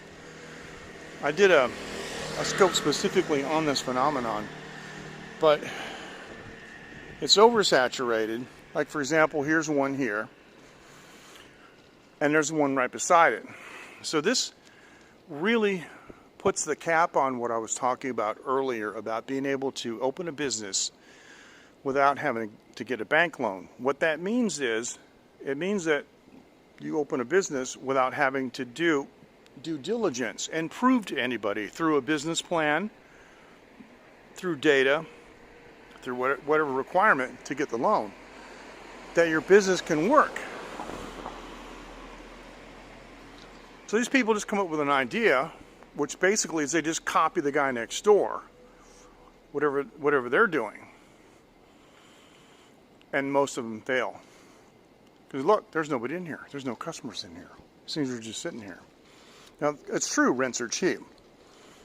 They're probably paying, I'm going to guess for this, guess they're paying about 25,000 NT. It's about $750 a month. It's not a big nut. They got to pay the electricity. And Taiwan electricity prices are some of the lowest in the world. But still,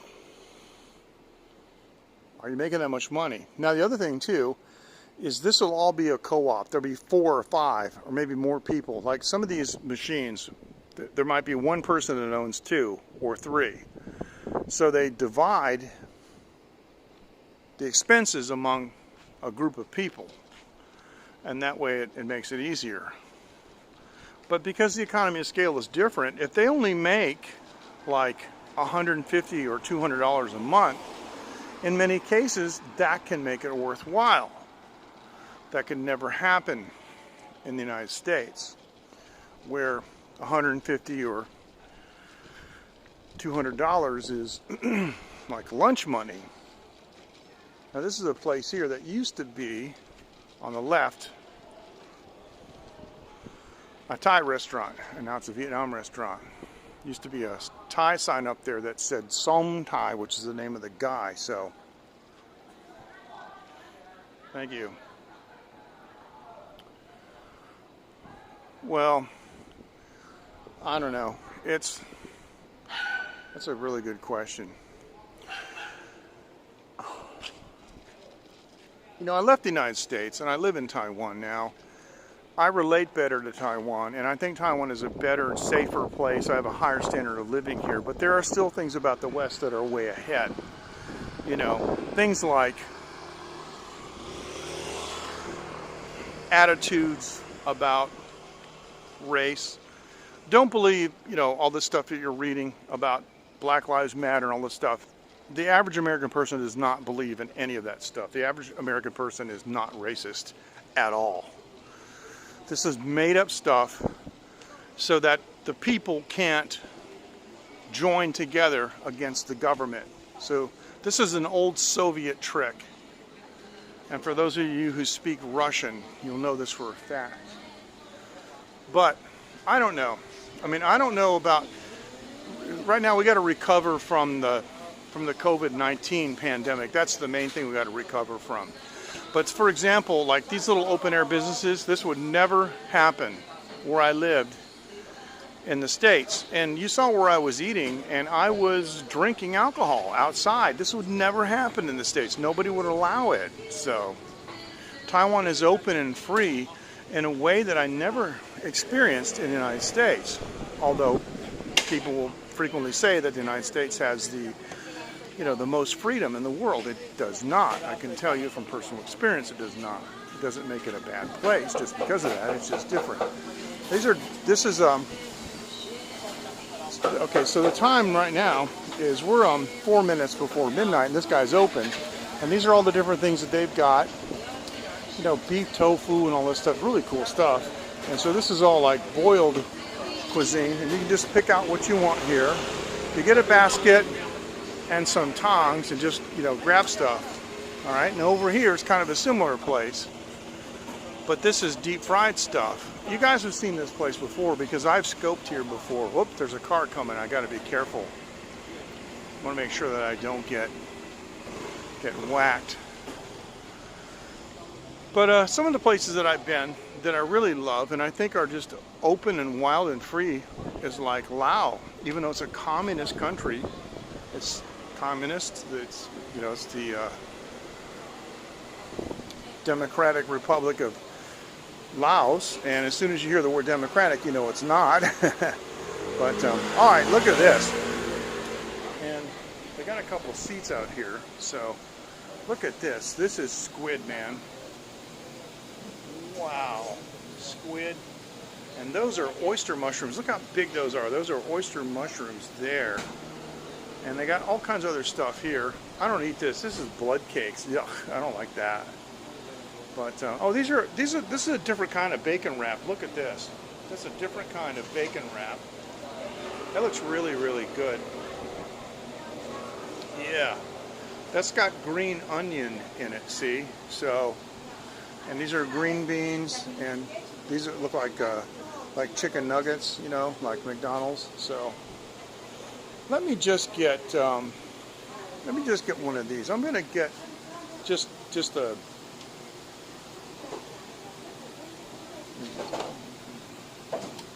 All I gotta do is take this and put one of these in here, just to let them know what I want. Anyhow, yo you,谢谢. So he's gonna put that. 什么? Spicy.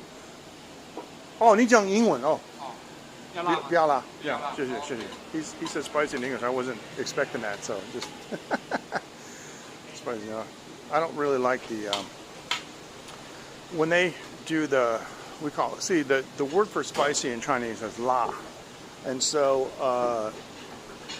I like, generally speaking, I like real spice, like, you know, made from peppers and things, and I don't like the, as we say, the la fin, the powder. No, it's not. No, it's not the longest scope ever. I've definitely done longer scopes than so. Yeah, don't worry about that. You like my little beauty light? See, even in the dark of night. And I'm sorry that I probably just lost half my followers as soon as they saw my face. Yeah, I'm an old guy. It just means I know a lot, because I've been doing it a lot. Let's go over here and see what this lady's got. What is this over here? Ah, this is like a hot plate. 你好，铁板烧吗？Oh, okay. Wow, it's a wonder that's teppanyaki. Wow. 这个是早上用吗？Huh? 下午 Oh, 下午 okay. 到晚上。 Oh, how. Okay, so she's gonna. So she does stuff in the. Oh, thanks, Dave. 好. Oh, 谢谢. 你的名片. 谢谢. Okay, so she does stuff in the evening. So I'd asked her if it was like for breakfast. Oh, they even show. It even has her line. Her line. I got to do this because it's not focusing. There you go. She even has her line ID on it and a QR code. So, and this is the menu. Okay, now let me see what it says. So this is all. Okay. Oh, so these are on the side here, on the left side. These are all types of egg dishes. Wow, they're almost all egg dishes on that. So, but look how cheap these are. Look how cheap these are. Sorry, I'm looking at the card, not at my phone. Let me see if I can get this to focus. There you go. You see, 30 NT, guys. 30 NT is $1. So 50 NT is like $1.60. I mean, look at this. These prices are absolutely dirt cheap. And so you can add stuff to it. See. So what this says in the this is Jiadian area. So this means that like the add-ons area: chocolate, peanut, milk, corn, ham. So what these are like a kind of, if I'm not mistaken, this is kind of a wrap. Very interesting. 谢谢。谢谢。现在我开直播，就是给我朋友看啊，也是哦。一个朋友说，他看你这看很可爱。不是那个是 no don't think so。中文讲得很标准呢。我？对。哦，你太客气，谢谢。很标准。我也想你很可爱哦，就是我不要说用大声音啊。So I was just joking around with her. I said, yeah, I also think that you're cute, but I don't want to say it loudly. I don't want to use a loud volume to say it. So exactly. 好 ，OK， 多少？好，等一下，不好意思，我有一手。好，谢谢。Okay, so 谢谢。Okay, so that was so half of $3. So it's $1.50 for that squid. So I know I turned around, and I know you're looking at the ground for a second. Let me do this. Let me just sit in one of these seats. Okay. And, whoa! I'm spilling my drink. Okay, I'm spilling my drink, so it doesn't matter. And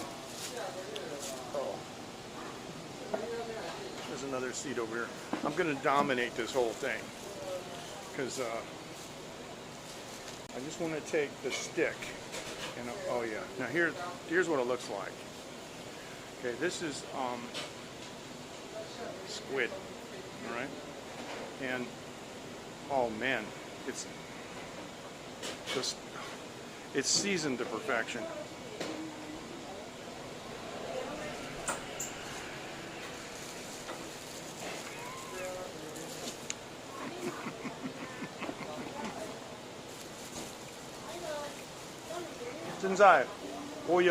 6000多人看我直播，对，我有2台 Periscope 就是 Twitter 跟 YouTube 一起啊。So there you go. I was telling her I got like 6,000 people looking. Gonna be eating some squid. This little light does a good job for nighttime. Let's go back to this. Oops, sorry. We're gonna go back here. We're gonna go back here. Come on. And we're gonna go back to this. Oh, come on. All right. Now I'm gonna walk back to where I was.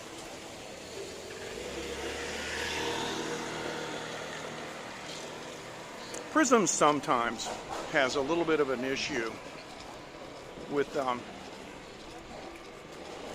exposure and stuff. They did add, and I haven't really messed with it much. I don't know why it's doing this. I don't know why it's doing this focusing thing.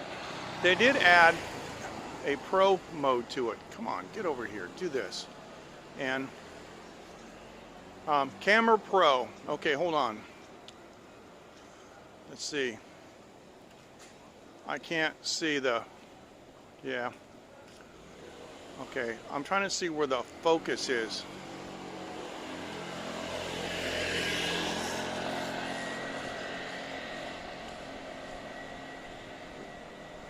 All right, so that's manual focus, because I don't know why it was jumping around and going crazy, but at least Prism allows you to do manual focus if you want to. And so I think that's, yeah, okay, good. I got it all the way over to far distance because that's what we're looking at, and that way it'll I realized too that some of it may stem from the fact that I was using my little beauty light, and it may be seeing like a backwash from it. So let's close this. Sorry about this. I don't like to get too technical while we're on here, but let's see. Let me go back to, yeah, no, we'll just go back. Okay, here we go. Hey bud, how you doing? Yeah, you might be right. Might be right, that could have been it. Which may lend some credibility to what I was saying about maybe the backlight from the beauty light. So when I'm walking around, you know, with the, well, let me just show you. If I go like this, now I'm in the dark, but if I turn my little beauty light on, especially if I go full intensity, then it's, you know, it's decent, although some could argue that I don't need to be seen at all. And I wouldn't disagree with them, because like I said before, I got a face for radio. But here we are. We're going back to where we were. Now the cool thing is I'm powering that little light from the gimbal's auxiliary power output port, micro USB. So the light doesn't lose its battery, because, you know, it's a tiny light, and a tiny light, it can't hold a large battery, so it really only lasts for about 20 minutes. It's just a little clip-on auxiliary light, but I can keep it plugged into the gimbal and keep it on as long as I want, and the gimbal has a huge battery. So the gimbal will last by itself somewhere on the order of 10 hours. It's windy here, so evidently you're hearing some wind noise. Where I live is called Hsinchu. Xing means new, Zhu means bamboo. That's what they call it, the new bamboo. And Hsinchu is known as the Windy City of Taiwan. One of the main products of the Hsinchu area are these noodles. Now we have a show in Taiwan that I don't think you have in the States. There's a big star in Taiwan named Janet Shea. She's Taiwanese American. She was actually from Texas. and she's interchangeably fluent in Chinese and English. And she came to Taiwan quite a number of years ago. She's very attractive, and she was in film, TV, and print media. And she did a show that I'm trying to remember who distributed it. I think it might have been Discovery, but I'm not sure. Called Fun Taiwan. And I'm relatively certain that you guys didn't get a chance to see that in the States, which is a shame because it was actually a very good show. And she went around to many, many places in Taiwan and did exactly what the show implied. Have fun showing things. And she showed some amazing places. And one of them was an area in Hsinchu where they dried these noodles. So you might want to look up Janet Shea, and it's spelled S-H-E-I-H.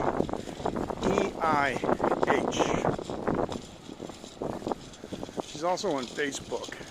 I don't know what she's doing now. She married some famous actor from another country. They had a baby. I don't know what's going on. I don't keep up with her. But she was on Flickr a long time ago. But that hasn't been updated in a decade. Alright, so this should be pretty smooth with my gimbal. I'm on Android, and of course it doesn't have stabilization on Periscope like the iPhone does, but I'm not using Periscope natively. I'm just using Prism, and there is no stabilization.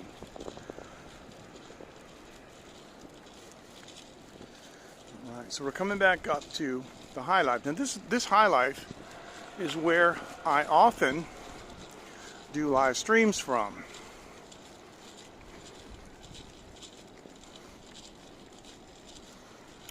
And this was rebuilt not too long ago.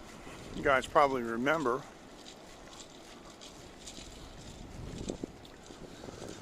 Yeah, I usually sit right over in the end, right in that table right over there. So we're coming back down to where Wenwen's is. Thanks, Mike. Well, that's good. Let's go back to where we were. I'm gonna go sit down at the place I was, and I'm gonna eat some food from a competing place. It's epic. Thanks, Dave. But I think it's more of a reflection on how bad live streaming's got. You know, it's become. If you think this is epic, but I appreciate it. Now, the thing is, though, Dave's been here. Dave in Osaka has been to this very place. He knows all these places. He's seen all these places. He's been down to my house. He's been over here seeing Wenwen's. Of course, the barbecue place wasn't here, but it was a coffee shop, so you know where it is, right next door, right, Dave? And you've seen the High Life and all that other stuff. We had such a great time. It's too bad that right now, you know, spontaneous. Okay, well, that's cool. Well, that it is. Really? You see, wow. See, oh, 谢谢. He saved my seat. I'm kind of perplexed because, yeah. I mean, I like spontaneous stuff too. But also the thing is, right, is, let me do this. Sit this down. I was talking about this the other night. If if I'm looking at a live stream, like right now, it says 206. It's 2 hours and 6 minutes, right? If I look at a live stream that's 2 hours and 6 minutes long, I'm not likely to look at it because I usually don't have that big a block of time to look at something. You know, I mean, what I'll do is I'll look at it and then I'll skip forward and hope that I don't miss something really cool, you know. And with Periscope, it's not as easy to do as it is with YouTube, because with YouTube you can just, you know, tap and go 10 seconds, tap and go 10 seconds, and then go, oh, this is a cool spot, and look at this, right? So, like, if somebody wanted, for example, to watch the replay of tonight and not look at anything other than the food part, it would be relatively easy to do if they just did it, you know, on YouTube. But gosh, you guys have stuck with me so long. I can't believe. I mean, you know, Coco and Dave and Mike and Matthew, and it's all you guys are like, you're still here. I appreciate it. I appreciate it so much. And it's not just the lockdown. You guys have always been really supportive of me, and I can't thank you enough. Now, of course, this isn't such, let me just show you this. This isn't, I had one piece, right? You saw me, I had one piece of, I just broke the bag open. It's not such a huge amount of food, but it's got the basil in there, and it's nice. And so, that way, you know, I mean, it's not an overwhelming amount of food, but then $1.50. Oh, I see. Well, that's okay, Dave. I understand. And I do that too, because sometimes you just want to listen to the, you know, the commentary. And then if you're working in the background and the person that you're listening to does say something that captures your attention and makes you want to look, you can always stop and just go over and look. So there you go. Wow, look at my hair. Ah, my hair's getting wild. I gotta go get a haircut. It's getting wild and out of control. All right, deep fried. And this is basil. Now I know when I was living in the States, nobody would deep fry basil. But here in Taiwan, when you're doing certain things, deep frying certain foods, and you may want to try this. And Coco, I know you're listening, and I know you love to experiment. When you deep fry something like oysters, shrimp, seafood, right before you take it off, haven't had dessert? Mike, I think you owe it to yourself to go have a dessert. Right before you take it off, throw a handful of basil in, like boom, and then take it out and see what happens.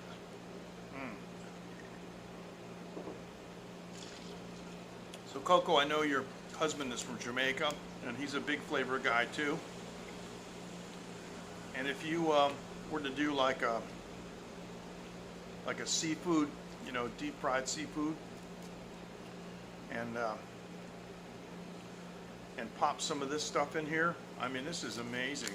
Have you done this before? I mean, maybe I'm preaching to the choir, but I mean, this is just, it's basil, and basil actually has a lot of medicinal properties to it. And if you can get the so-called holy basil, it's even better for you health-wise. We have another basil here in Taiwan that we call 9 Towers. And it has even a greater concentrated basil flavor. It is just, I always eat the basil, even though most people consider it to be like a condiment. Excellent, excellent. Well, if there's one benefit from live streaming, that would be it. That we get to see things that people do in other places, you know. And I didn't originate this; I just showed it. But I got all these pieces of squid down here on this paper, and you see what I'm eating. I'm eating the basil, and it's got pepper salt. And in Asia, it's always white pepper. It's white pepper salt, and it's just unbelievable.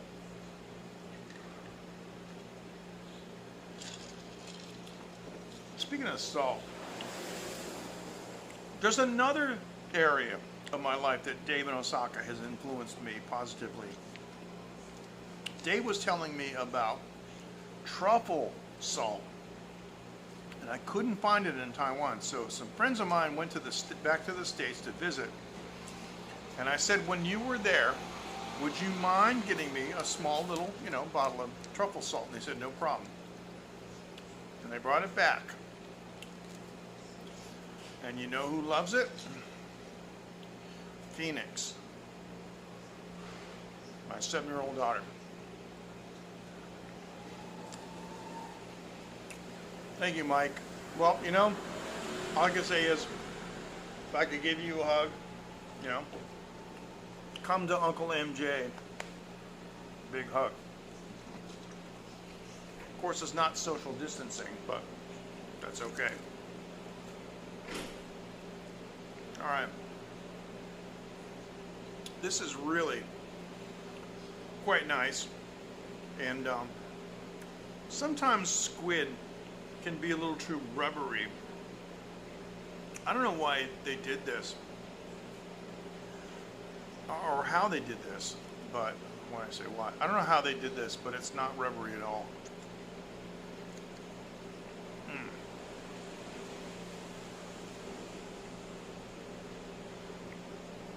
So maybe what I got to do, guys, is those of you in the late night group online, I'm sorry for those of you around the world who are watching. I'm not able to invite you publicly to the late night group anymore because we had some bad men that came into the group, and they were systematically hitting on all the females. No, it's my group, and I cannot let those things happen. So I closed the group to the public, waited a period of time, reopened it, re-advertised it, and within a few days the same thing happened again. And I have 2 sisters in the group, and one guy made the mistake of contacting my sister, who immediately told me some of the women just handle it themselves. And when they do that, I don't know about it. But my sister told me, and I booted the guy. So I'm sorry I can't open the late night line group. But we do have a line group for followers of me in the show. And it's, about 30 people. It's a very intimate, really nice group. Now, those of you who I know, like Mike, for example, who are not in the late night group on the Line app, of course, contact me and I'll give you an invite. But we have this fantastic group, and Coco posts these pictures of the stuff that she cooks. And her kitchen looks like the ultimate Food Network set.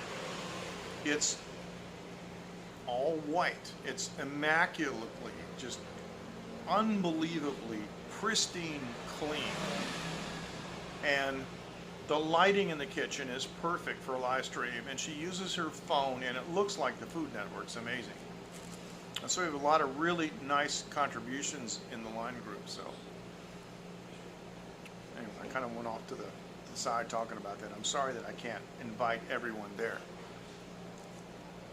But let me tell you what you can do.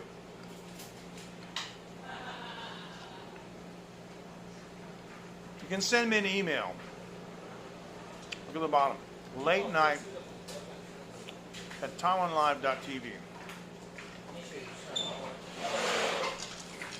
You can send an email, and I will get it. And you can talk about anything you want. Maybe you don't like something that I said, or maybe you do like something I said. Maybe you'd like for me to cover something or not, or whatever. Send me an email. But what I was getting at back there was, we just saw this lady, right? At this place, remember? A few minutes ago? And I usually live stream on Sunday night, which is now, Taiwan time, and Thursday night. So maybe I should go back to this place on Thursday and pick something from this menu and show it to you guys. Because she asked me what I was doing. Of course, she heard me talking and showing it. I told her I was doing a live stream. Taiwanese are really cool. And so, and you guys, you thought she was cute, so maybe that's what we should do.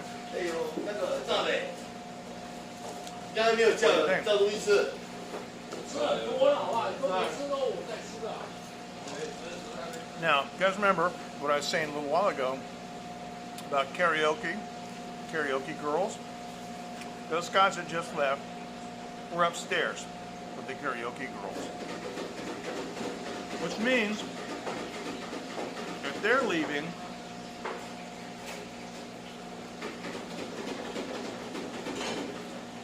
let's do this.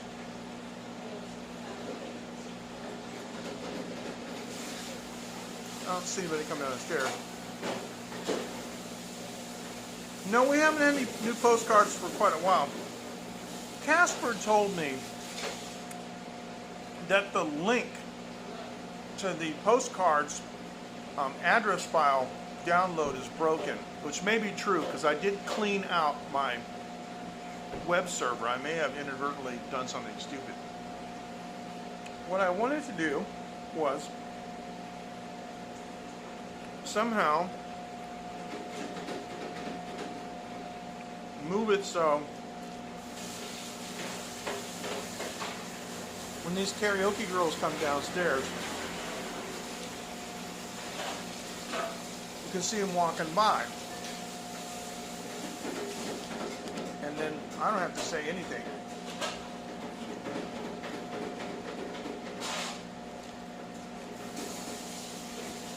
Well,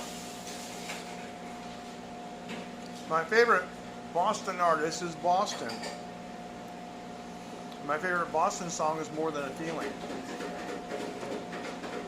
I think it's going to always be that way. Because it's about nostalgia. It's about the feeling that you get when you hear one of those songs. The songs you used to play. Some people don't know what Brad Delp is saying. He says, it's more than a feeling. When I hear that old song they used to play, I begin dreaming. When I take my Mary Ann and walk away. And it's really true. My publisher and my songwriting advisor and my mentor in those days, Thomas Ed Piemonte, he's passed away now. But he had a publishing company called Time Machine Music. And the reason he called it Time Machine Music was because music is like a time machine. You're driving down the street in the car and a song comes on. You're back in high school. You're 60 years old. You're sitting next to your wife. You guys have been married 30 years. A song comes on. You first met. I mean, seriously. This is why, like, Barry White would come out with an album, and there would be a baby boom like 9 months later. This is what happens. So, well, there is at least one person that makes music like Boston. And you know who that person is. If you want to follow what I'm doing in music, I'm going to send a message.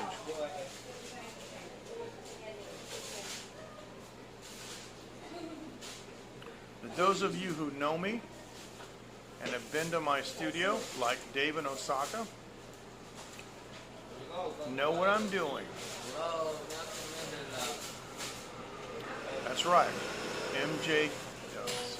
MJ, oh, come on. Don't do this. I want to do a, there you go.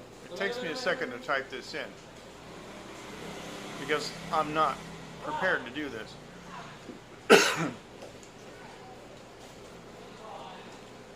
And I typed it in so it actually says it on yeah, phoenixmediaforge.com.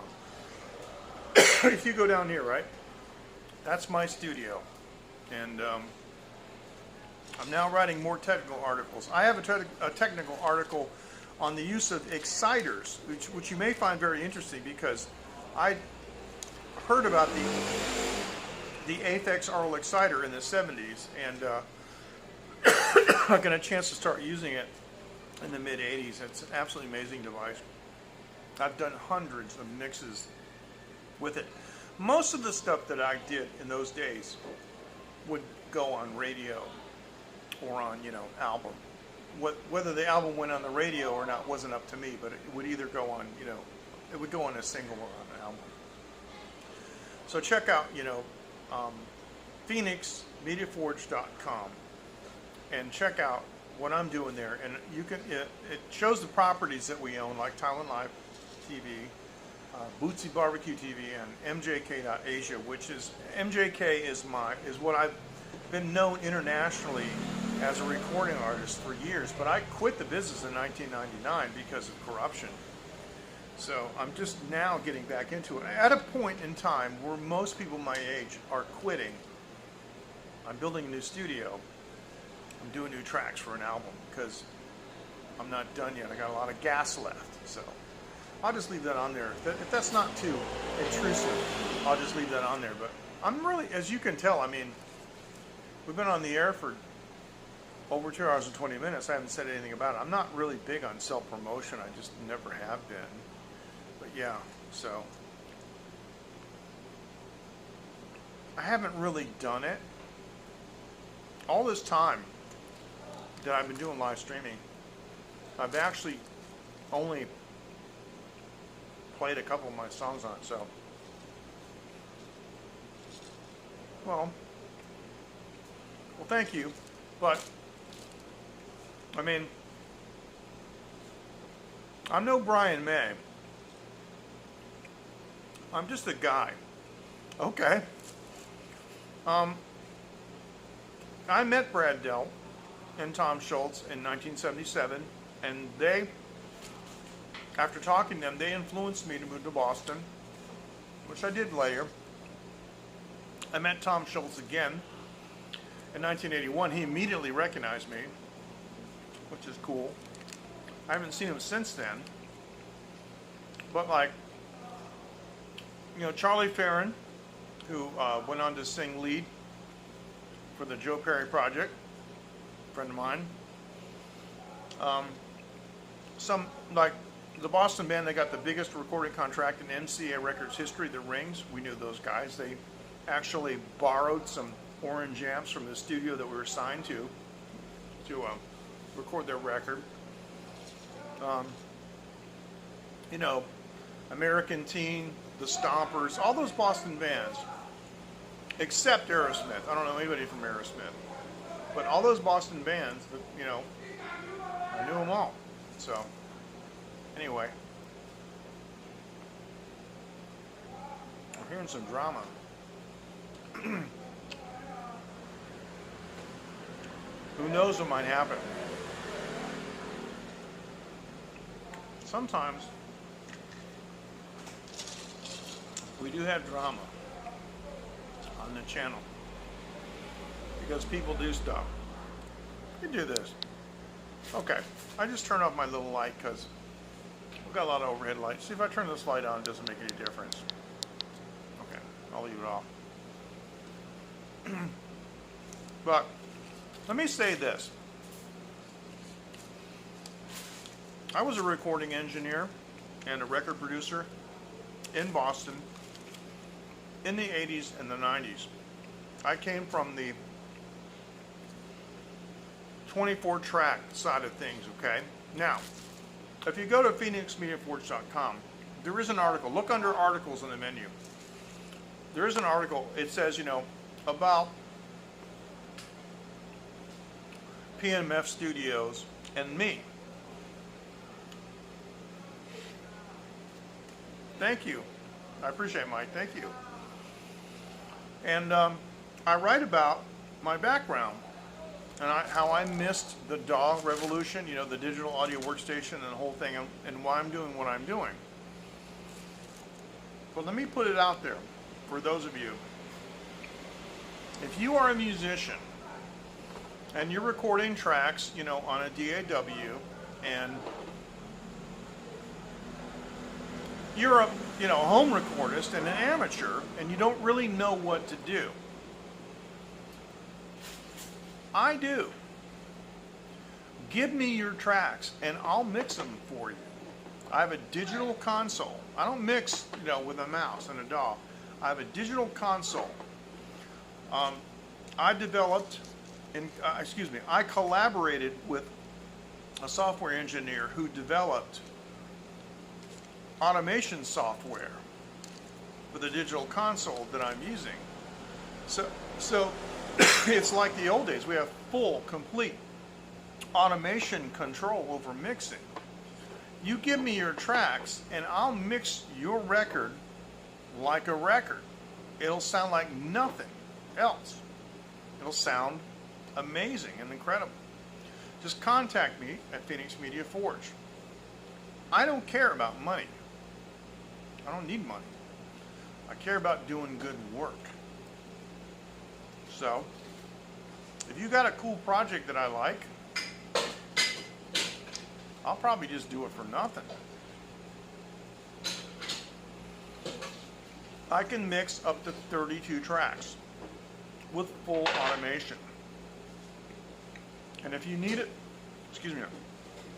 if you need it mastered, I can master it too. So let me just put that out there. Like I said, I'm not a big self-promoter, but we got, you know, 29 people looking now. Over the course of the night, I've had like 6,000 or 7,000. But for those of you who stuck to this point at the end,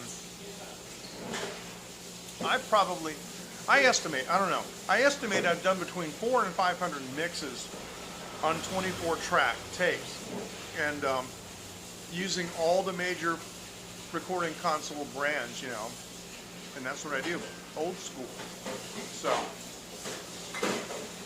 if you want your record to sound big and airy, just think 80s. Because I'm going to tell you that if you wanted to do, you know, a greatest hits album of the 1990s to today, you'd be hard pressed to do it. It would be all EDM and programmable music and not much live performance sound stuff. It would just be, you know, basically an offshoot of hip hop, if you want to be honest. That's not my idea of music. My idea of music is where people play and sing. They play instruments and they sing them. So, well, I'm not trying to score points. It's just the truth.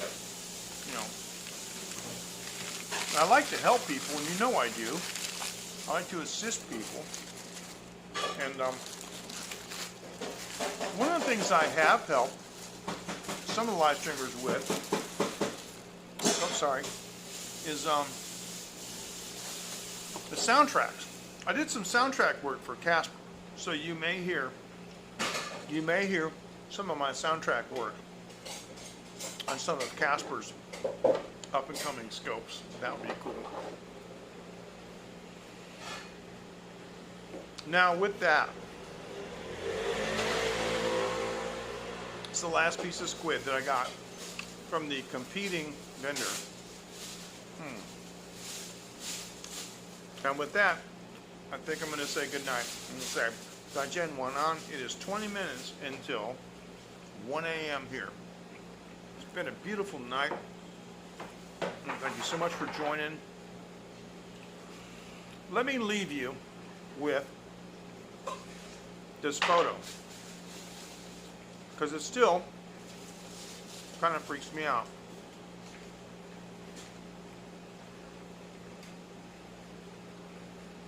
Thank you so much for joining. Thank you, Coco. Thanks for sticking around for so long. Well, thanks, Mike. I appreciate it. I'm planning to do a live stream concert sometime before the end of the summer. I will let you know about it. And of course, I have a couple of Boston tunes in mind. Thanks, Matthew. Yes, thank you so much. And thank you for sending me that link so I can make reference to it on my stream. But yeah, it is a freaky thing when you see two suns in the sky, isn't it? Thank you so much for joining. We're going to say Zaijian, Wenwen from Taiwan. That means see you next time. And good night. Have an excellent day, evening, I don't know, afternoon, wherever you are, no matter what you're doing. Later, bye. Thank you all. Guys, take care, and thank you so much for joining. Thank you so much for supporting me, and I'm going to tell you, I love all of you. I really do. Thank you. Good night. That was so much fun.